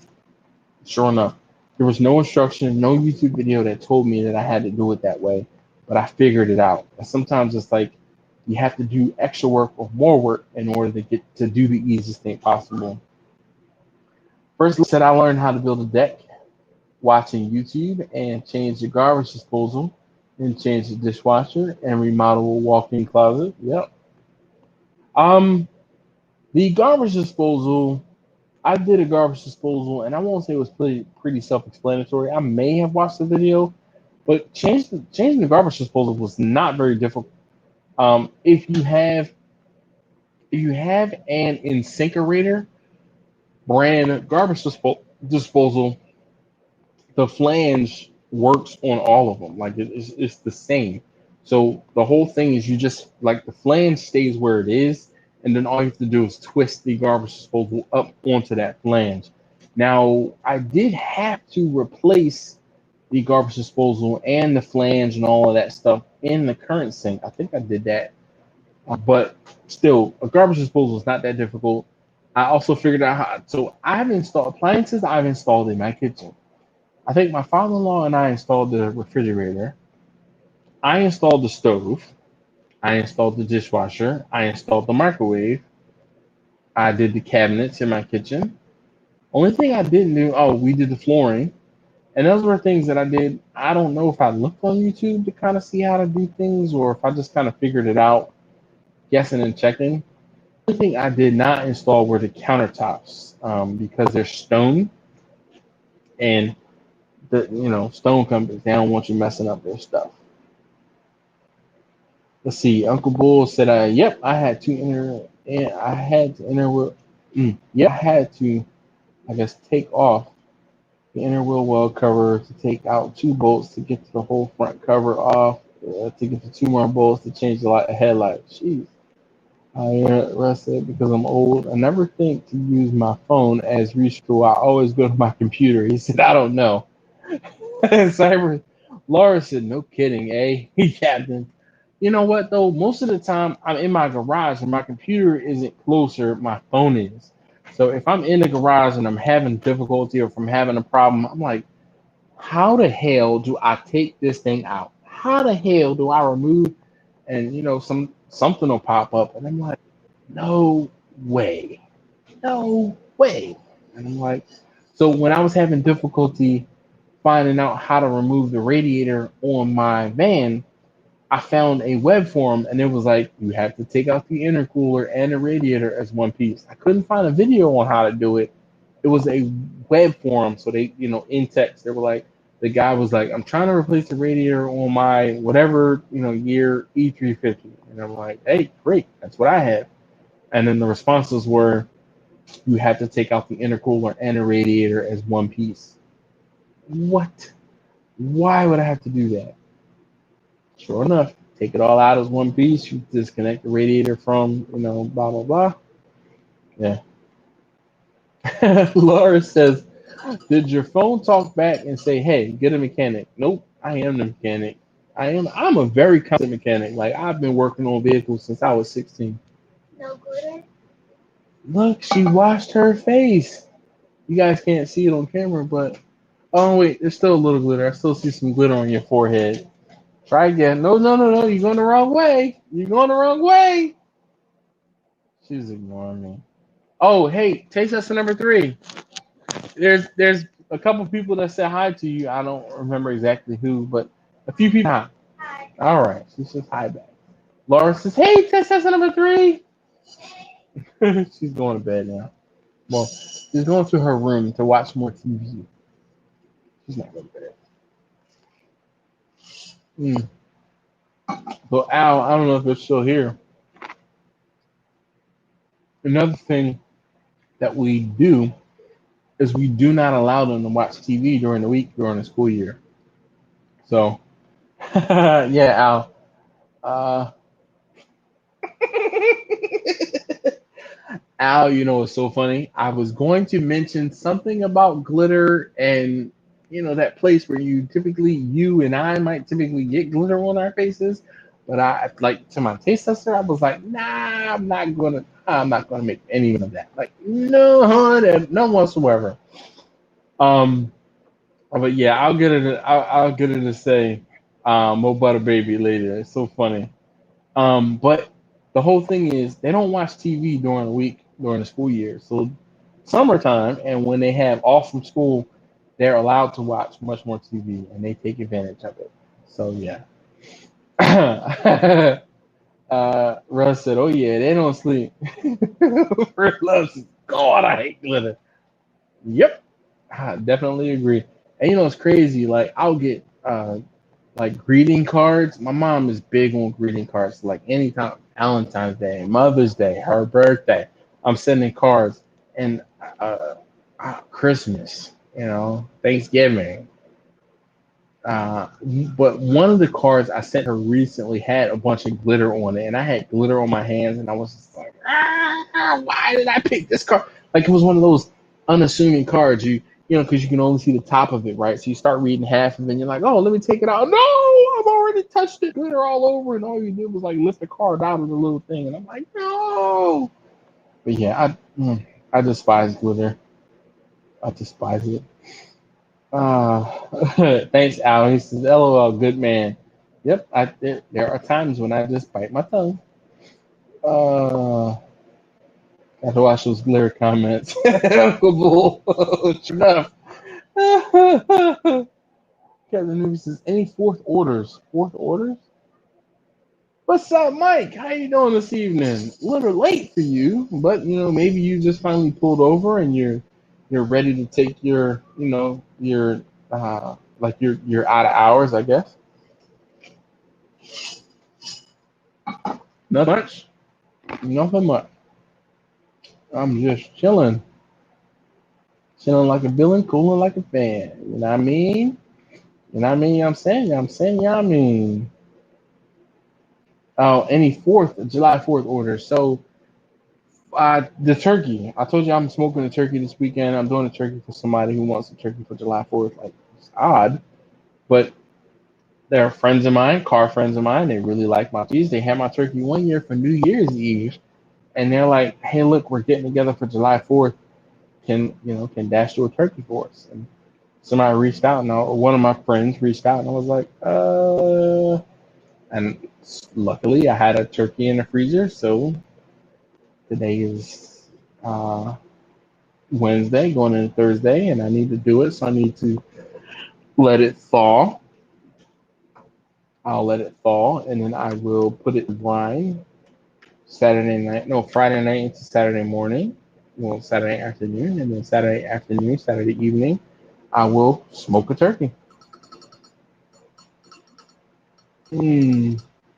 Russ said, "Okay, don't inject applesauce." I'm I'm not even going to ask. I'm not even going to ask. Mike said I was helping another channel because of really bad trolls. Yeah.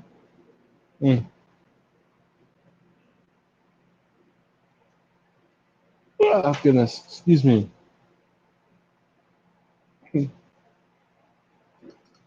Mm. Russ said, I know feeling.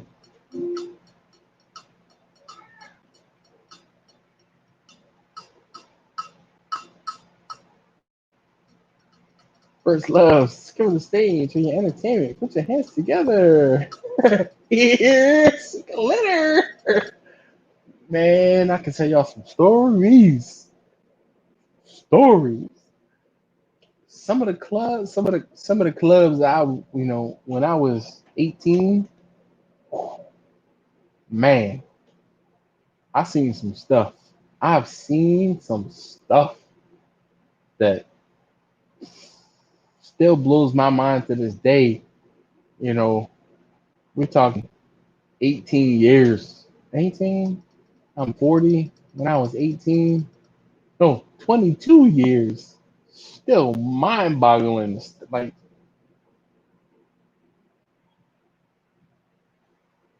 whoa. So the applesauce when to cut the burden. Nah, man. Oh, God, Al. Hey, Al, I see you have misplaced. Maybe you can read between the lines for me, Al. Just yeah, yeah. Uh, oh hell no, Mike. Hell no.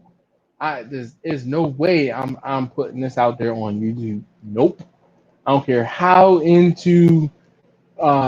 far into the live stream we are. That's one of those stories. If you and I ever meet in person, ask me about one of the times I went to the shaky butt. That's what we call it, shaky butt. Just ask me about the worst shaky butt story. I can't put that on YouTube. Like I can't.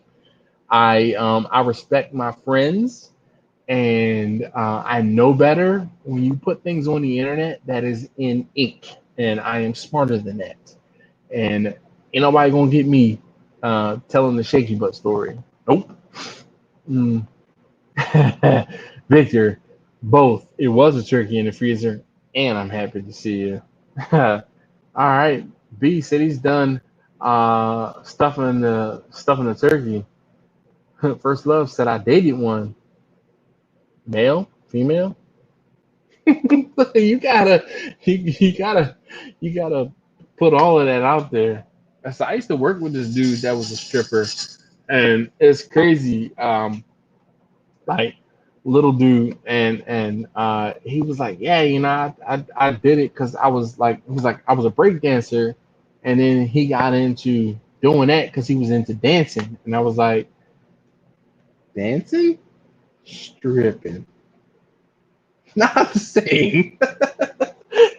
All right. Okay, first love. You know, it's 2021. You never know. I want to be inclusive. So,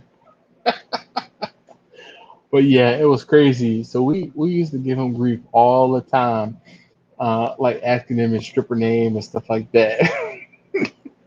Now I'm thinking about it. I'm cracking up. Mm,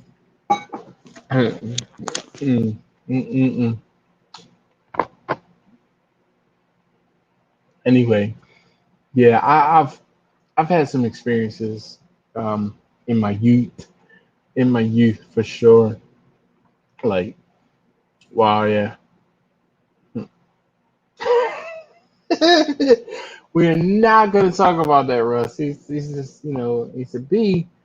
He says sausage stuffing is done. Captain Levy says, Patriot, your timing is epic. We talk strippers, and then here he goes talking about sausage stuffing. Mm, mm, mm. He probably, he said, "What the hell did I walk into? I thought you were listening, Brian. What happened? You weren't listening as well as I thought you were." We were talking about taste tester number 3 walked past, and I remarked that she had glitter on her face, and of course, Al from oh gosh, why can't I think, from Eat More Vegans, was talking about glitter and when you have glitter on yourself. And I almost said something about glitter and one of those establishments, but I'm like, I'm talking to taste tester number 3. Like, I don't need to do that. He's like, good call. So we started talking about shaky butts and glitter and experiences I've had at shaky butts, strip clubs. So yeah, but no, we don't talk about those things. Do taste us number 3? No, we she's still innocent. Uh yeah, first love, dude. We said the same thing. Like he was a dancer. Apparently, he said he was. That's what he's told us. Okay, that's what he told us. Um, just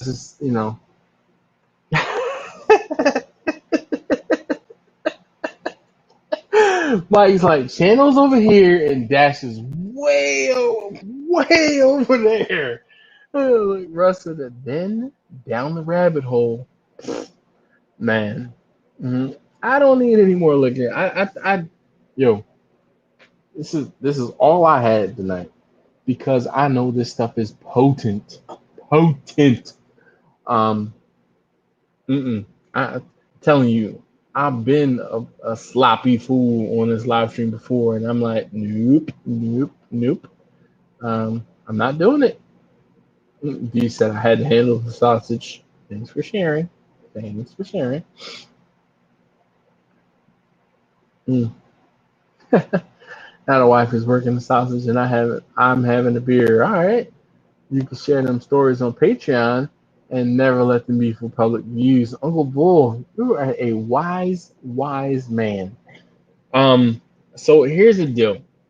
I have a friend who is close to public office, and though I don't have to disclose exactly his name or anything like that or the public office, but that's one of those things where I just rather, like I said, I'd rather tell you the story in person. So, uh, get Russ says, yeah, yeah, it's so funny. Mike said that's just a sip. Yeah, man, it is. I know better. So look, Steven knows. He knows what this is.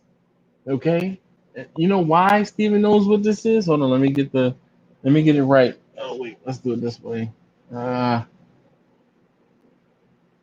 can y'all? No, still can't see it. Can y'all see that? It's made in Trinidad, manufactured by Trinidad Distilleries, in Port of Spain, Trinidad, West Indies. Yo, this stuff right here. it's some stuff. It is potent, potent, like to say the least. Captain Newbie says, guys, I'm crying laughing. This is a great night. First Love says, if you find out you only have if I find out you have a fans only page, I'm unsubscribing now. So no. You know what's so funny? You say that. Um my wife was watching something on YouTube, right? And it was like not a couples therapy type thing, but it was something she was watching, and they were talking about OnlyFans. And she's like, we were driving to Myrtle Beach, and she was like, this thing I'm watching on Facebook, they keep talking about OnlyFans. And I'm like, okay. She said, what's OnlyFans? You don't know what OnlyFans is? She's like, no, what's OnlyFans? I'm like, shit. So I had to explain what OnlyFans was. She's like, why do you know what OnlyFans is? I said, because I have friends who post links to these things. And I'm like, you hear about, I said, I've heard about, um, you know, people who post on those. I'm like, I'm not into paying for that. Like, I'm good with what I have for free. So it was an interesting conversation to say the least. Dispatch, I need to load the Baltimore today. Hey, Mike, send it. Come on. We can sit and talk about it because I can move, buddy. It's a juicy one, too.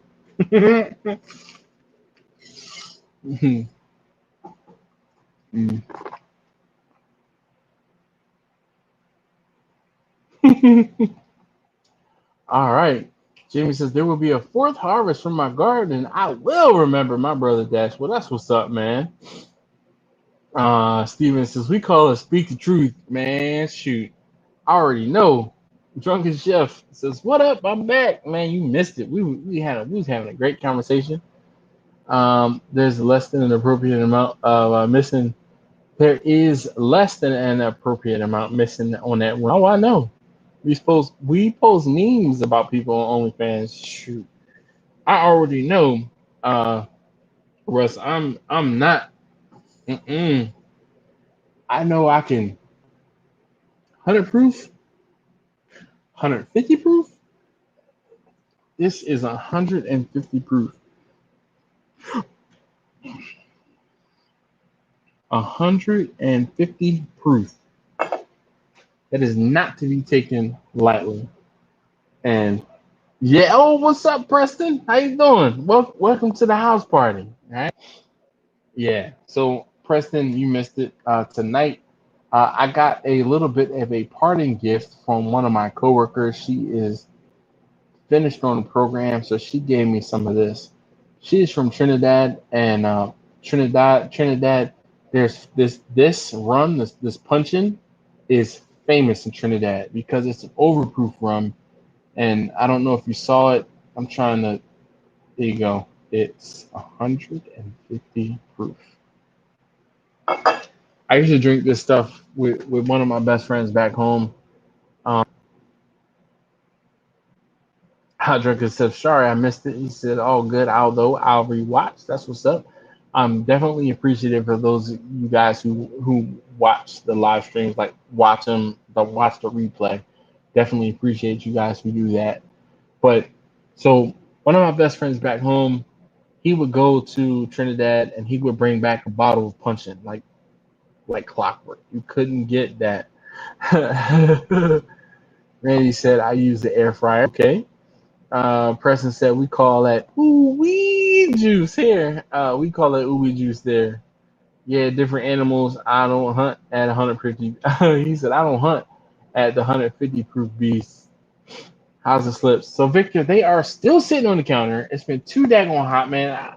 Like, every time I'm like, I'm going to do it this day. I'm going to do it this day. Something comes up, something happens. So, the safest thing for me to do is to leave them in water until I am like, today is the day. I this. So, B said, I still have that clear in my fridge my client gave me. I haven't even tried it. What? Brian, what's wrong with you? You gotta drink it. Gotta, definitely. Gotta drink it. So Victor, I have not forgotten. They are actually doing really well. I have them on the side of the. I can't turn this around because I'm on my laptop, but they're thriving for sure. I just have to. It's been so hot. I'm like I haven't been wanting to do anything, and I kind of don't want to shock them and put them into the ground, and with it being so hot. So apparently it's supposed to be cooler this weekend, but I don't know. We see. Alexa, what's the weather for this weekend? Weather alert for Baltimore. There's a flash flood watch in effect Thursday, July 1st. Flash flood watch Friday, tomorrow. July 2nd, 8 a.m. The forecast for this weekend. Friday, 78 degrees Fahrenheit and thunderstorms. Saturday, 75 degrees and clouds with a chance of showers. Sunday, 81 degrees and partly sunny weather. Hmm. So that's been the other part of it, Victor. It's been raining a lot. So I know. Yeah, well, that's what's up, Al. That's the whole reason why I do that every now and again.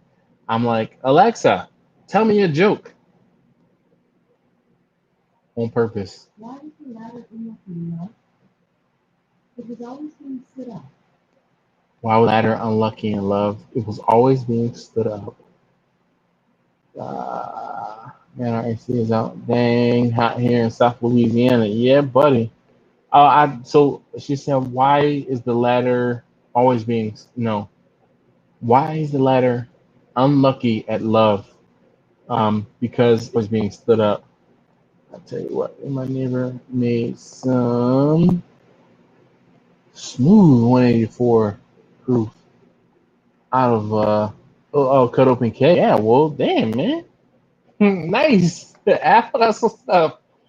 Randy said I put a half slab of ribs in the air fryer, 350 for 30 minutes. Wrapped them and did another 30 minutes at 350. Said it fell off the bones. Okay. Since you're using your laptop tonight, are you using the built-in webcam? Yes, I am. This is the built-in webcam on the laptop. It doesn't look too bad. How does it look for you guys? Am I coming in clear? Uh, let's see. It's only showing me at 720p right now. I don't 100% like that resolution. I wish I could go higher. Um, but yeah, Captain Newbie said that New Year's I made it till 10. I've been hired to do a feast for Exxon July 4th. Lucky it's an early drop off. Nice. Captain Newbie said, okay, I look fine. Well, thank you. I don't.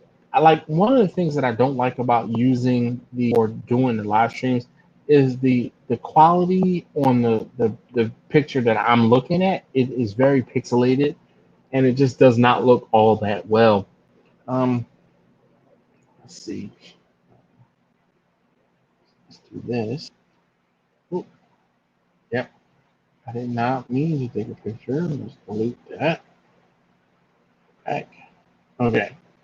So, and unfortunately, yeah, it's too bright.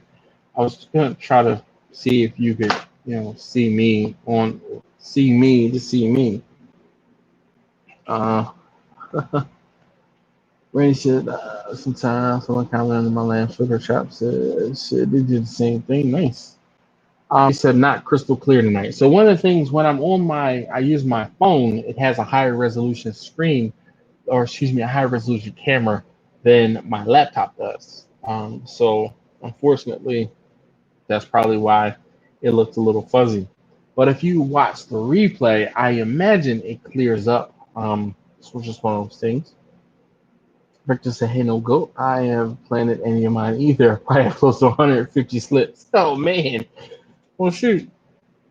All I have to do is get mine in the ground before you do yours. And I'm like, good. But so listening to the weather is supposed to be nice. Nice. Under 80 degrees over the weekend. So I don't know if I'm going to hold off. Well, Uncle Bull said a little purple in it, probably lightning. Yeah, maybe. It's missing sharpness a little. Okay. I just realized the other day I can do live streaming from my phone. You have to until you meet all other requirements to do it on the laptop. No, it's the other way around, Brian. you can do the live streams on your laptop before you can do live streams on your mobile device. At least I believe. Um, I think that's how it works out. You can do live streams on a laptop because they can like do more verification versus the mobile. And the reason is because people were doing really bad things via mobile on their phones. There was that really bad thing that happened in New Zealand, and he went around, picking people off. And he did it live on YouTube, and YouTube was like, "And no, we're not going to allow this to happen again." So that's why you can't do it. You can't run live streams on your phone until you have like 1,000 subscribers and X number of hours of, watch time. But you can do a live stream on your laptop. So, Uncle Bull says you're a right dash. I've tried. Yep, it is. It is, and it's unfortunate, but that is the rule now. In order to do a live stream from your mobile device, uh, you you have to have 1,000 subscribers, and like basically you have to be monetized, and it's to prevent people from going out on a rampage and streaming it live. Yeah, Laura, it absolutely is the truth. Russ said, "Oh, I just got learned." Yeah, well, I mean, I'm full of useless information. Trust me.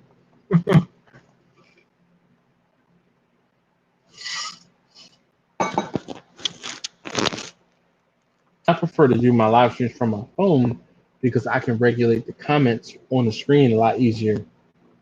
Tonight it hasn't been too bad. Unfortunately, there hasn't been that many of you guys, so the live stream has the chat has been easy for me to manage.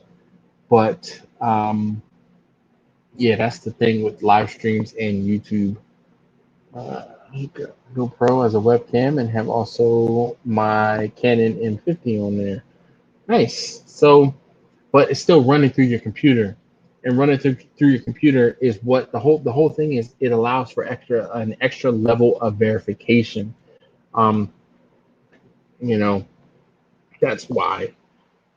If you were using your cell phone to a channel and go live, it's like you could be doing something crazy. Hey, Jimmy says, okay, going to bounce early day tomorrow. Everyone have a great night. Talk to you soon. Thank you very much, Jimmy. Definitely appreciate you hanging out. I'm glad to see you made it back from your vacation. Hopefully you definitely enjoyed. Maybe you caught a sunrise or two while you were out and about. So thank you, sir, for hanging out. Definitely appreciate you. I'll talk to you soon for sure. So I was talking to Al earlier from Eat More Vegans, and I feel bad for those of you guys who um, post videos during the weekend.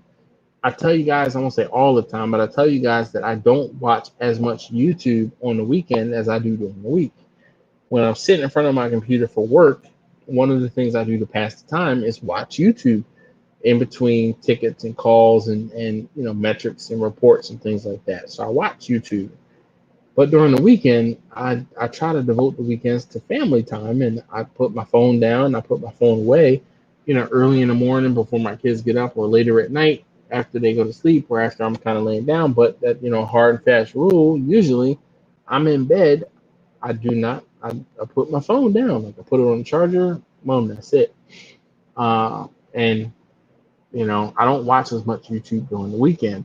So there are some of you guys who post videos on the weekend, and I'm like, darn, it's like right now, it's Wednesday, and I'm like, damn it, Jimmy posts a video on Sundays. I gotta go back and check out Jimmy's video. Do I know Jimmy posts a video on Sundays? Yes. Do I get to check videos? Do I get to check Jimmy's videos? Not always. So it's always one of those things I have to play catch up, and watch some of your videos, some of the guys who post only on the weekends. Same thing with Jax. What is it? Uh, why can't I think of the name of the channel? Is Craig and Jack Jack's Barbecue. Jack's Barbecue something. But they post videos on Saturday morning or Sunday morning, and I'm just not around my computer I mean, I'm not around my phone on a weekend. So it's like, yeah. I just, same with Jimmy. I just like, oh man, hey. So when I see Jimmy in the comments of my videos, and a lot of times because I was posting on Tuesdays and Thursdays, I would see people post on Tuesdays, and I'm like, oh wait, I didn't check out Jimmy's videos this week. Oh wait, I didn't see Jack Beers. It's like Jack's Beers and Barbecue. This weekend. So I go back and I check the videos. But now that I'm posting on Thursday, I don't see you guys until Wednesday, and I'm like, damn it, I haven't done this, or damn it, I haven't watched that video. So if you see me catching up on a video midweek, you know why. Captain Newbie says we all got stuff to do, videos to create and such. I was doing a lot of TikTok, but I don't have the time lately for watching anyway. I feel the same way because, man, oh man, I could spend some time on TikTok. Like, hours on TikTok, and I'll just be scrolling and scrolling and scrolling and scrolling, cracking up. Some of the cats on TikTok are so damn creative, and it's like, how did you manage to get that into 60-second clip? Like, how is that possible? So, yeah. Anyway, Al says, I wish I got as many views on YouTube as I do on TikTok. So, Al,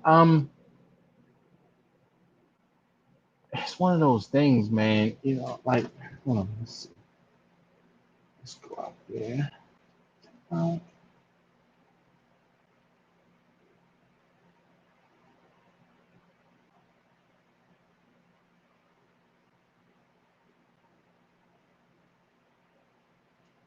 Shoot.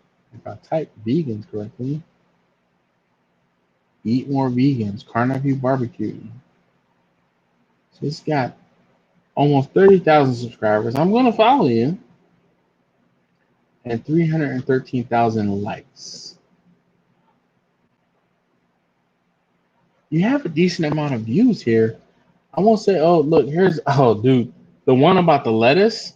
Okay, before we get these on, there's something I need to show you. Now, I know that all of you are carnivores, but today we're going to be working with romaine lettuce. Now, this is actually going to be a really important part of our cook, so I want you to grab a pencil and write down what we're going to do. No, God, please, no! So this romaine lettuce is going to make a huge difference in our cook. Watch what we do. Okay, so we got lots of grease and leftover residue on the smoker here, and look how good this romaine works as a sponge. Come on, you didn't expect me to cook and eat it, did you?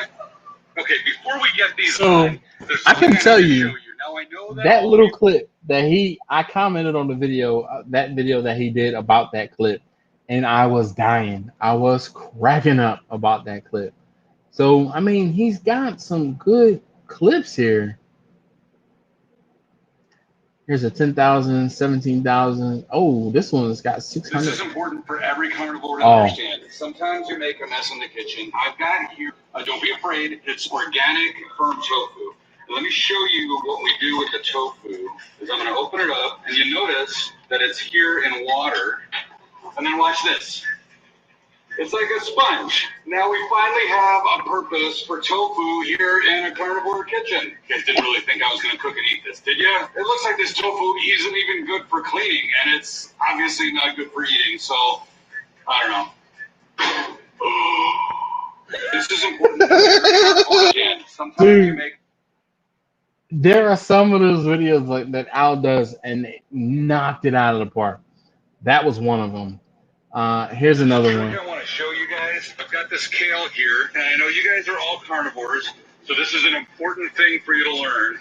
So I'm going to use avocado oil here, and I'm going to put avocado oil in the pan, and I do that when we put the kale right into the pan. All right, watch this. With the avocado oil, look how easily this slips out into the trash. It's like nothing. Okay, we're going to need kale on this channel. There's a trick I want to show you guys. Oh my God! It's the Yo, I can tell you that when I saw some of those videos like live in Al's video, I was like, what the hell is he doing with kale? And then I saw it and I was like,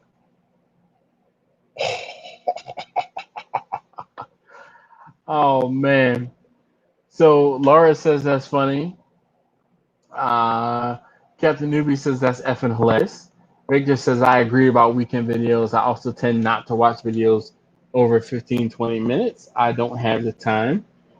First Love says eat more vegans, carnivore. Just keep putting out good content and they will come. That's exactly it. Some of them are amazing.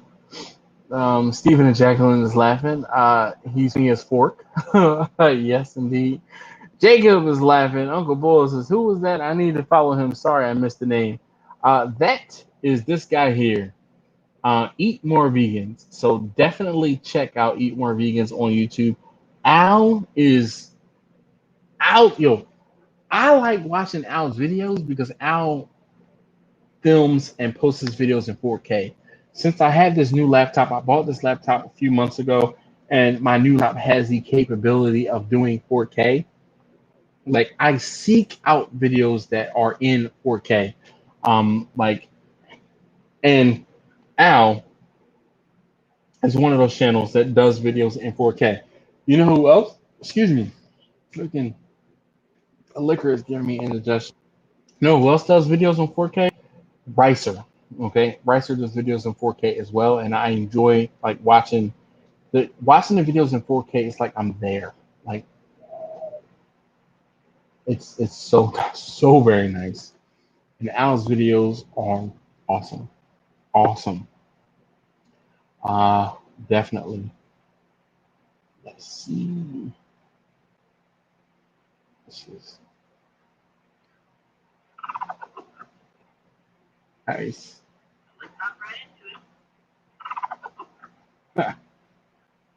Dope. I like these blends. Ricer. He is Dead Broke Barbecue of Wisconsin. Actually, I guess he's just Dead Broke Barbecue now. Yeah, Uncle Bull says, wow, that's what's up. Alice says, thanks to the four of you who just subscribed. Definitely, there are people who I recommend, and there are people who I talk about. I recommend Al's channel. Like, I highly recommend Al's channel. Like, I was talking to Al earlier, and I was telling him about how, I'm sorry, I don't get to watch his videos. I don't watch them real time, and I watch them kind of like 3 or 4 of them at a time because I'm just like, I like get into a rut where I get busy and I do this and I can do that, and then I'm like, I just can't sit and watch YouTube all damn day. But I watched 3 or 4 of Al's videos today, and I comment on every single one just because I make sure. And I thoroughly enjoy Al's videos. Like, I am a fan of Al. Like, I like Al's videos. I like Al's videos a lot. A lot. Uncle Bull says Ricer does have some good videos. He says his kids do a great job. Yes, indeed. That's what's up, Everett. Thank you very much. I'm gonna thank you on Al's behalf. Something to look forward to, dealing with grown children. Why did my daughter decide to come sleep here out of town? Oh boy. Boy's trying to fish in his kiddie pool at 11 o'clock at night. Everett said he's been lurking the whole time. All right. Uncle Bull says thanks, so check him out. Do that. I hate when I actually have to do work. Oh, right. I'd be like, man, I'm at work, like, I'm going to sit back and watch YouTube videos all day. And then somebody calls me, and I'm like, really? Y'all want this right now? Can't y'all wait until I'm all work? Like, why do you need it right now? Al, man, I'm telling you, look, like I said, there's people who I talk about, and there's people who I recommend. I recommend Al's videos, okay? I want you to read between those lines. Again, there's people I talk about, and there's people who I recommend. I highly recommend Al's videos. I am a fan of Al and what he does. I do not agree 100% with some of the things he does. You know what the hell it is, Al. And I mean, he's even called me out on a video. Like, he called me out on the video. Ow, bruh. He called me out on the video. Hey, Steven, thank you so very much, man. I definitely appreciate you. There it is. There it is. Solution by default. So if you're not using a saline solution, then it is a cure. You are curing the meat.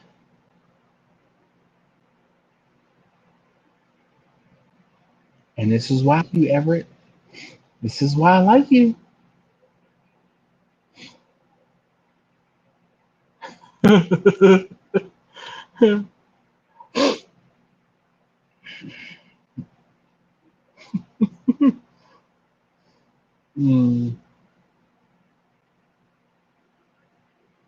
B said, I loathe the back end work. I would rather barbecue and have someone else do all the other stuff. Don't we all? Don't we all? But see, the whole thing be, I'm talking about having to do work on my day job. Like, it's like, damn it, don't you know I got YouTube videos to watch? I have YouTube videos to make.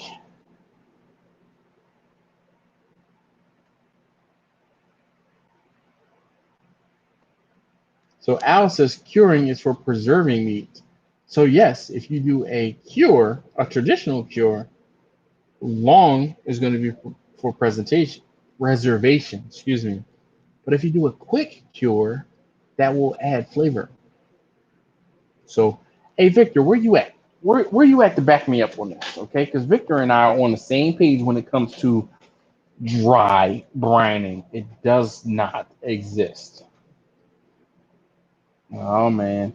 Hey, Drunken Chef, man, don't do the sub for sub thing. I won't say it's not worth it, but that's not how you get, you can lure. So one of the reasons why I subscribed to Al Blades was because I commented on his video, okay? And I commented on the video like, dude, this is great. Really like the video. And I was not planning on subscribing. But once I commented on his video, he came back to my channel. And he came back to my channel and he commented, he watched the video, he commented on the video. Not only did he comment on one video, he commented on the second video. And then he was like, man, I love barbecue. I'm really digging what you're doing. I'm subscribing. And I was like, well, damn, the man just randomly, like, he replied to my comment. He came back to my channel. He, don't get put on timeout. Don't get put on timeout. This is my channel. I will flex the muscle, okay? But the whole thing was, this guy's name is Al Blades, because there's another Al in it. But Al, came back to my channel. He commented on the video. He was like, hey, I watched a couple of videos, X, Y, and Z. I'm going to subscribe. And I was like, well, damn, he's subscribed to my channel. I'll go ahead and I'll get him back. So I'm like, yeah, I'll go ahead and I'll get him back. So that's what I did. I stepped away for a minute. Are we done with the glitter jokes? Asking for a friend. Yes, we are done with the glitter. We have passed that segment of the show, that portion of the show. Al says, is Victor wrong too? Victor says, no such thing as frying. You're not the only one drinking tonight, bruh. I'm not drinking, man. I'm drinking, but I'm not. I haven't been drinking that much. Like, there's no such thing as a dry grind. It's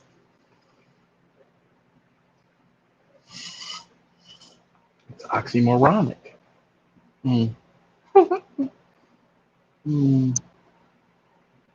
But like, real talk, Drunken Chef. The key to getting people to subscribe to your channel is to just like comment on their channel. And if you comment on their channel, they're like, oh, this guy's channel name is Drunken Chef. Like, does he actually cook? And then they come back to your channel, and if you have a good enough video on your channel, then you'll earn their subscription. Like, I'm a hard critic. You have to earn my subscription. Like, I subscribe to way too many channels on YouTube. Like, I watch so much random stuff on YouTube. That's so much random stuff. It's Irish whiskey night tonight. Well, what Irish whiskey is it? You know, if I had to guess, you're like Lafrong or Laprong or whatever. Victor says brines add moisture with water, cures reduce moisture, and that's a cure. Sound is offbeat. Sorry. Drunken stuff, just do what you gotta do. It's all good. Yeah. Sorry, First Love. I'm using Bluetooth headphones and I'm using Streamlabs, so it might be a little bit of a delay. I apologize. Let's see. And actually, I can't hear myself because of the fact that I'm using the headphones. It's probably not going to work. Sorry. Make sure. A yellow spot. So I'm not a real big brown liquor drinker. I tried to learn how to bourbon. Still not 100% there. Like I have some decent bourbons. Like I've learned what was good just from tasting it. I'm like, oh, this one's hot. Like, oh, actually, this one's pretty good. Like, I have, like, I don't know. Are you into bourbons, Al, or is it whiskeys? Oh, the wrong is.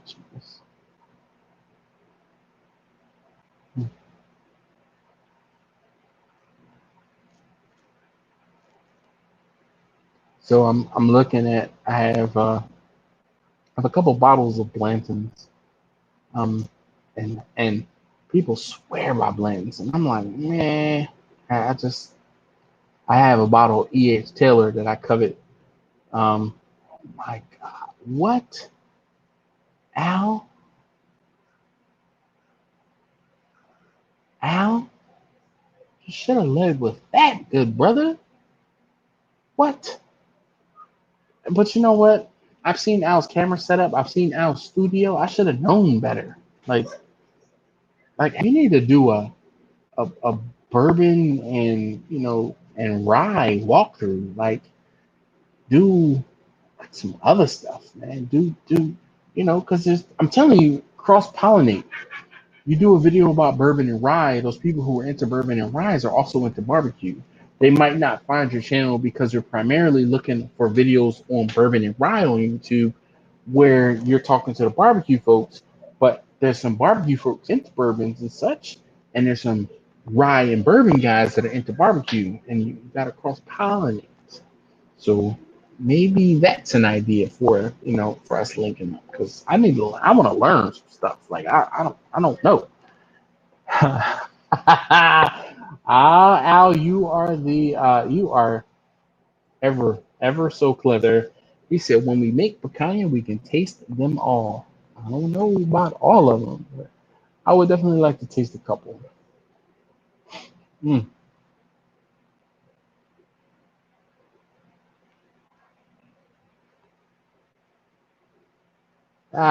Victor says he's driving. His last comment could have been better written. That's cool, Victor. We understand. I comment on all my channels that I like, and the spectrum is so wide from cutting grass to a machinist, a farmer to chef, and seriously performance diesel rock climbers. Oh man, quarter milers, nice. So do you watch Greg A? Have you seen Cutting Edge Engineering from the Duke Curtis? He's in Australia. Let's see, farmers. I don't really watch any farmers. I did see that one, that video. I do believe I did see that video. Everett said, oh yeah. Machine yards from odd videos. They can do things like that with no warnings.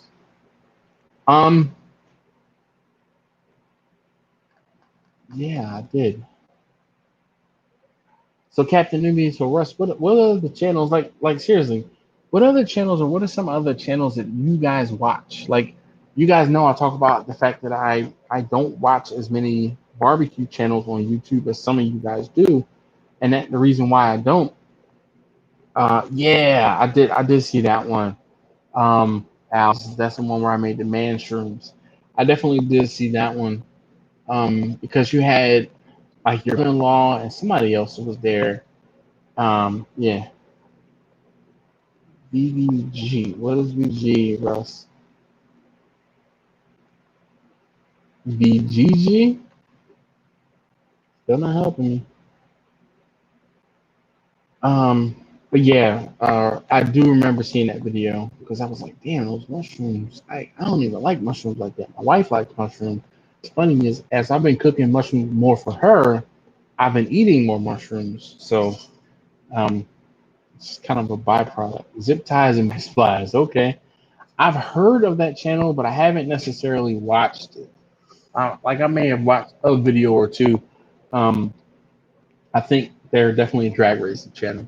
Like I watch Cletus McFarlane, I watch Greg A, I watch TJ Hunt, I watch um, Jimmy Oaks, I watch Adam LZ, I watch Tommy F. Yeah, I watch Rice Miata, Chris Rudnick, I watch Mike Devine, Stapleton. Oh yeah, man, I started watching Stapleton last year during race week, and Mitch, there's some things he pisses me off on, like some of the stuff he does and he says, and other stuff I'm like, all right, I'm with this.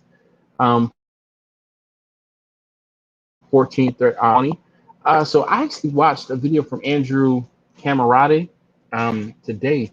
He was changing out like the pickup points on a bulldozer blade, and I'm like, why am I watching this? But yet and still, I watched it. Biographics and mega projects. Guy is cruising with his content. Okay, crushing content. Mega biographics and let's see here. Find it.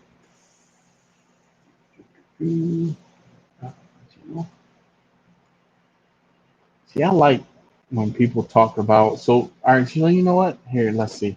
I'm gonna go through my subscriptions. So I watched the Daily Show with Trevor Noah, Sarah Dici, Jack Cecil's Car Channel.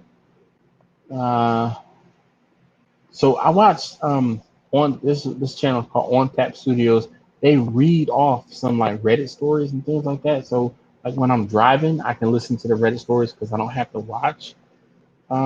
I have some Pew Pew stuff. So Sous, Cletus McFarlane, Rice Miata, Cooking Cop and Babe, Sheepy Race, Taylor Ray. If you do not know about Taylor Ray, like I highly recommend Taylor Ray.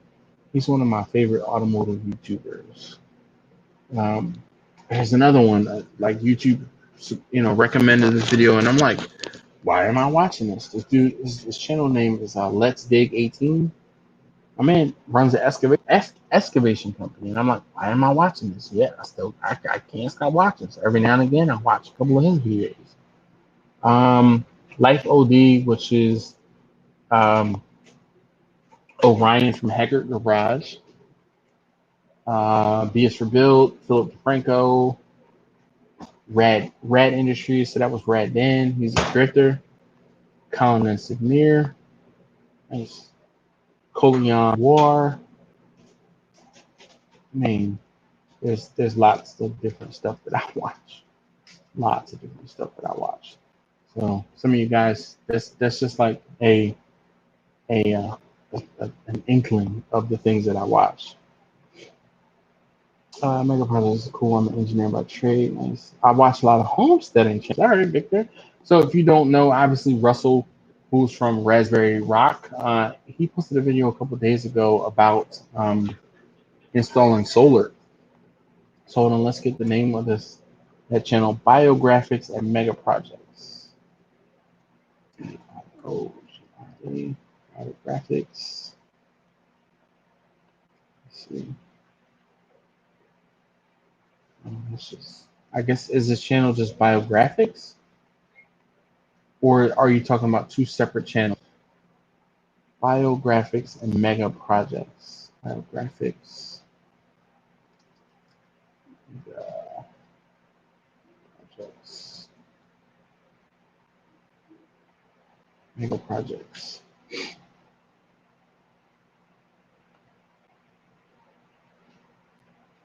right, I'll have to. I guess is that two separate channels? I guess it is.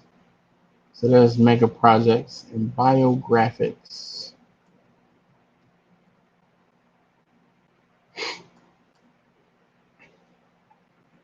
Oh, so it's the same dude. All right.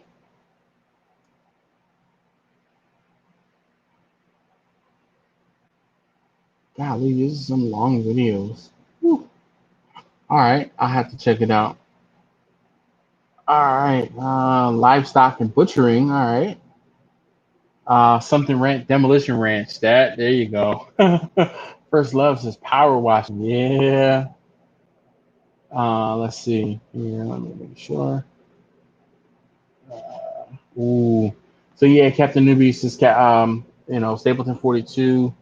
And so you know what's crazy about Stapleton? So Mitchell, I heard about Mitchell's truck like 2-3 years ago when he was still in the Pittsburgh area because he would race sometimes in York.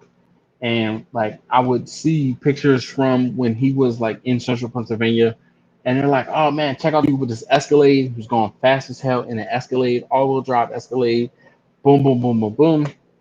And I'm like, nah, didn't really pique my interest until I actually saw him on YouTube and in some 1320 videos and or in race week videos. And I was like, damn, you know what? This dude is pretty fast. So first love is grass cutting, scan baiting, carpet cleaning. So I watched a couple, there's some young dudes that do some carpet cleaning and I watch them like rugs. They go in and do like Persian rugs and stuff like that. And it's like, wow, those things are dirty. Ever said I'm addicted to biography and mega projects lately? The guy's crushing it. Okay, yep. They just said homesteading, micro projects is cool. I'm an engineer by trade. I mean the list. Maybe said. Uh, who's the vet? Pew pew out of Texas. He's funny as heck. So Captain Newbie, that is Matt. He's Dr. Matt from Demolition Ranch. So I watched Demolition Ranch and I also watched Off the Ranch. I never really got into his vet videos, but I watched so much Demolition Ranch. I was like, I'm such a fan of his. I went back and watched every single one of his videos from the first one to the current one. I have watched every single one of them. It took me like 2 weeks to get through them, but yeah. Power washing. Well, I got the new system for ranch. Let's see some. Obviously, I went back too far with the comments. Laura says she watches hunting, fishing, homestead, barbecue, and anything in between. All right. Everest says same battles in both. I was part of the team for interested in solar. They drew over my roof direction. Oh, okay.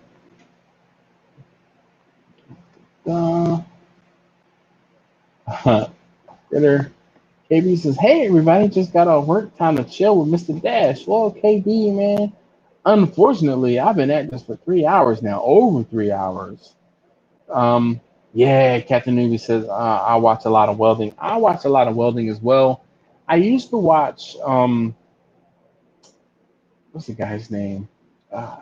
Jamie from Welding Tips and Tricks. I watch Zilla. But recently, I've been watching this dude from Australia. His name is Curtis, and he has cutting edge engineering, and he fixes and repairs heavy equipment parts and pieces. Like the stuff that he does, as far as like plasma cutting, and there's a specific term for using a torch.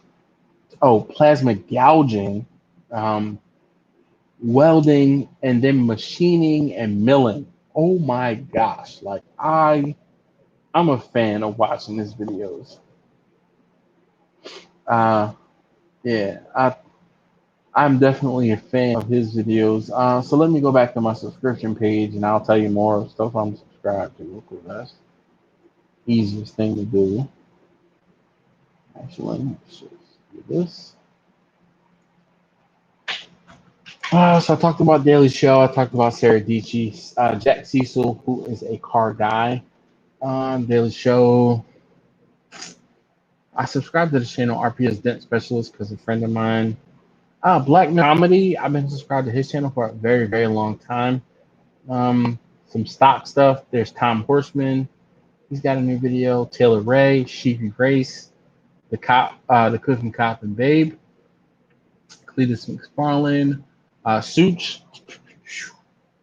Let's dig. I talked about Orion from Haggard Garage, BS Rebuilt, Philip Franco. I get news. On Tap Studios again. Those are some Reddit stories.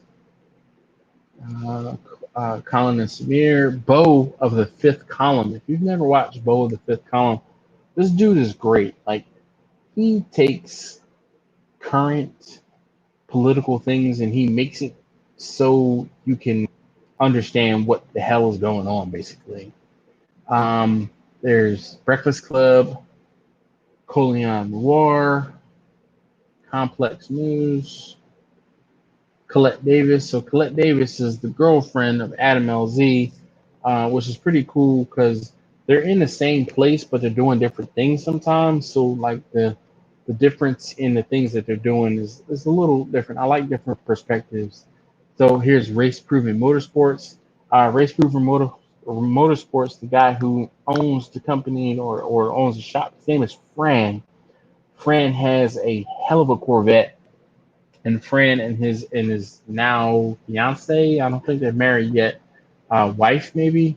They drag race, and they have a little girl.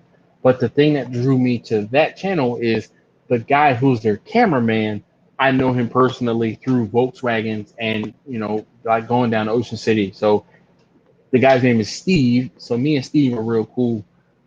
So when Steve was like, "Hey, Steve was big in videography, and he used to work for like TV stations and news stations, and he stopped doing that, and he started working full time for Race Proven Motorsports. And he's their camera person. He records and edits all of their videos that go out to YouTube.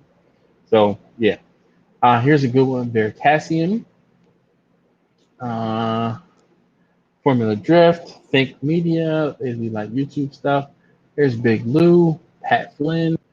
I talked about TJ Hunt, Peter McKinnon. I've kind of gotten out of watching Peter McKinnon stuff, just because some of his stuff is a little outranged, out of my spectrum. I'm subscribed to Guns Barbecue. He's one of the guys who watches the channel. Smarter Every Day. There's Destin from Smarter Every Day. I definitely like Smarter Every Day a lot. Marcus Brownlee. So he's pretty cool. Let's see. What else? Let me get back to the comments here.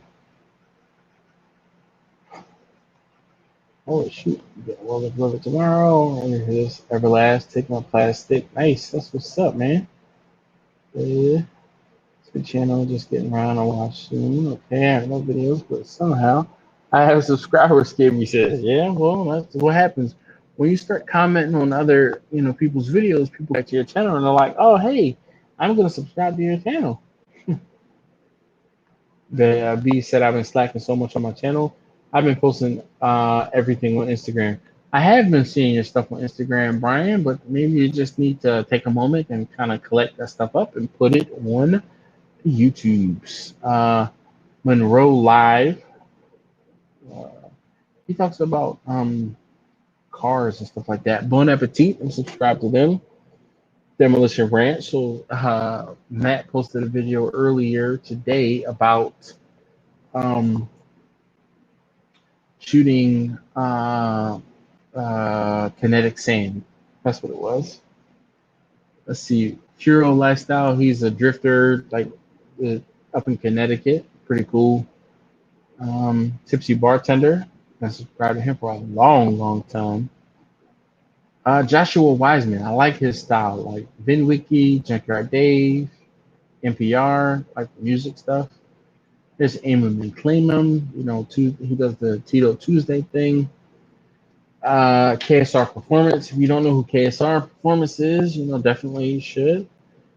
Here's a video from Alton, the dog father barbecue. Smoking Bears is smoking_bears_. He's one of the guys who comes and he comments on the videos every week, and he does a Cast Iron Wednesday. So I enjoy watching this Cast Iron Wednesdays. Again, when I'm sitting at my desk and I'm scrolling through or refreshing and I see a video pop up from someone, I usually watch it within the first couple of moments if I am free and available.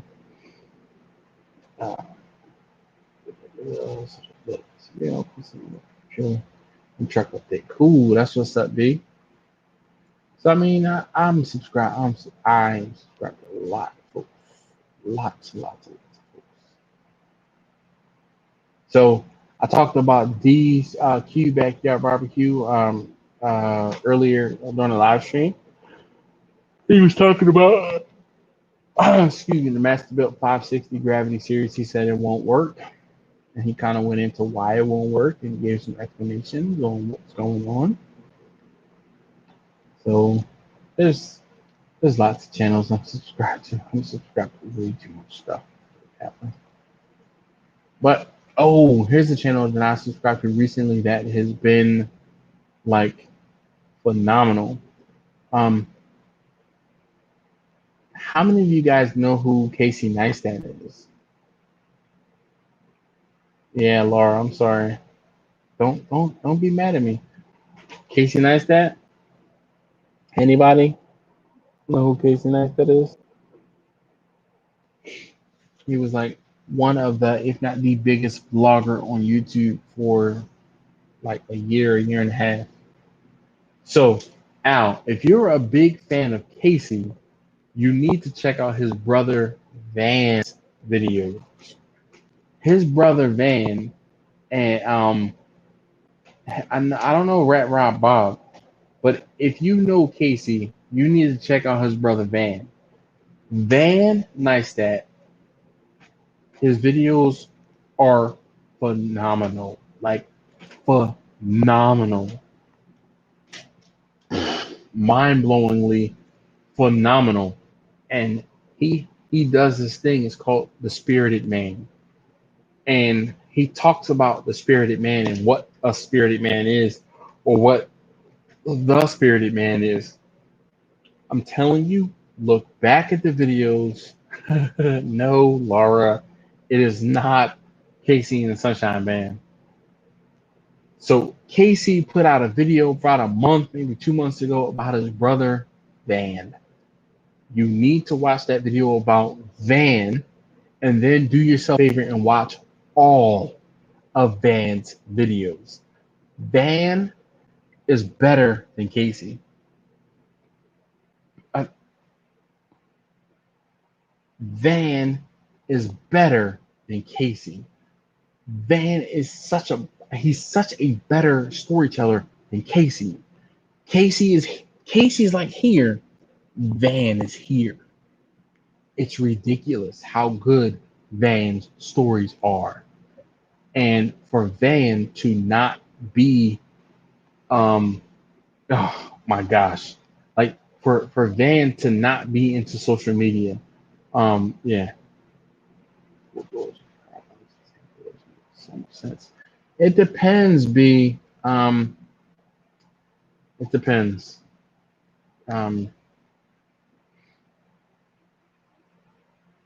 It's a different perspective. What's a different perspective? Van or Casey? What's the name of his channel? Van Neistat. Nenestat. Shoot. Okay. Van Neistat. So it's VANNEISTAT. Van Neistat. He has 400,000 subscribers, and his channel is only like 2 months old. Like seriously, it's ridiculous how good this dude is. Like seriously, if you thought Casey Neistat was great, his brother is phenomenal. Like crazy. I would describe Rob as a mechanical artist. He could put his also on a donkey if he held still long enough. Yeah. Uncle Bull. Casey did, or Van did. So Casey, but you know, one of the things, like, Casey tells great stories. Like, he tells phenomenal stories, but his brother Van is just another level. The creativity that Van has and how he conveys his message, and gets his point across is ridiculous. Like, it is so good, so good. Like, almost any and everything Van puts out, I watch it. Like, it is that good. Like, I talk about being a fan. I'm a fan of Van Neistat, like, for real. Highly recommend. There's people who I talk about, and there's people who I recommend. I highly recommend Van Neistat.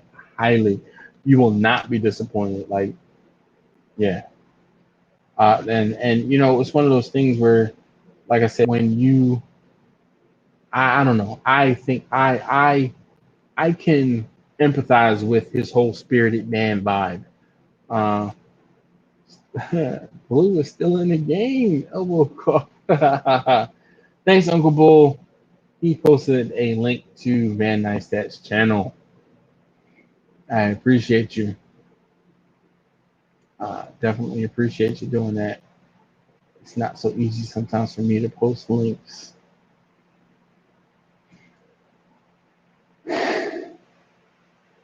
All right, Laura. I think that's like almost the last straw.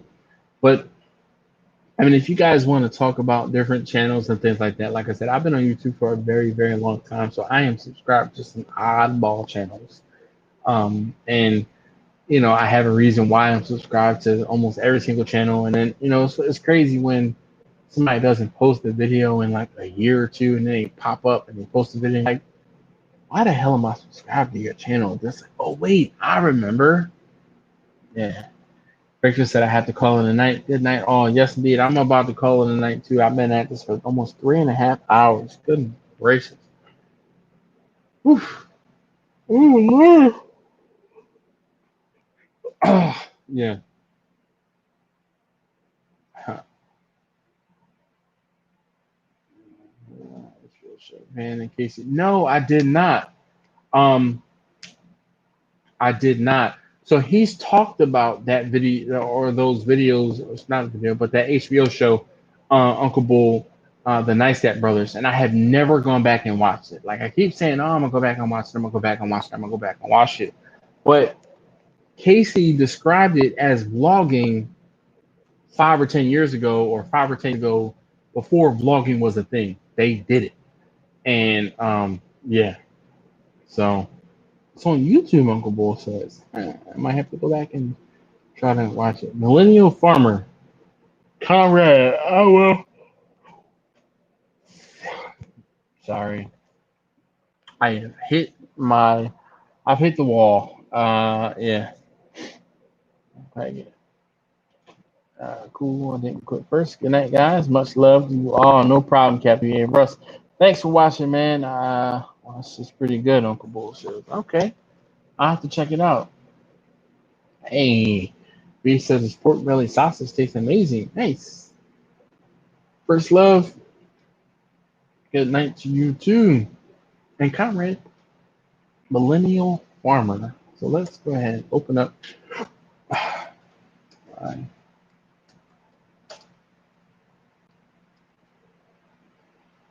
Millennial Farmer.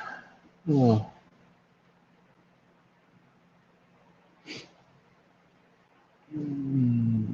Holy cow, he's got almost 1 million subscribers. That's ridiculous. All right, I'll definitely have to try and check out that channel. I'm not really into farming stuff. But I will give it a shout. Let's see, what state is that? Like I said, I'm at my wits' end here. All right, good night, Laura. Good night, good night, good night. Being simple and new farmer is great. All right. Well, I found this channel. I have it open, so I have some stuff to watch tomorrow. Good night, Stephen. Night, Laura. All right, Uncle Bull. Thank you so very much for your support as always. Be easy. Let's see, Stephen. Yep. Russ, take care, sir. Uncle Bull. All right, it's only 13 you guys. I think said hi or good night to almost all of you. it's like contractions. If I yawn more than X number of times in a couple moments, yep. I remember Casey talking about the Nice Cat Brothers. Hey Everett, thank you Everett Barbecue. Thank you so very much for hanging out. Definitely appreciate you. Al, you definitely you're on the list, man. Like big ups for real, man. Good night, man. All right, I am done. It's been a long day. I got up this morning at 4:30, and it is 12:28. I am done. So thank you guys so very much for hanging out. Really, really, really appreciate it. If you're catching us on a replay, make sure you comment down below, and thank you for watching. So, all right, guys, I'm it, and I'm gone. Oh man, love you too, man.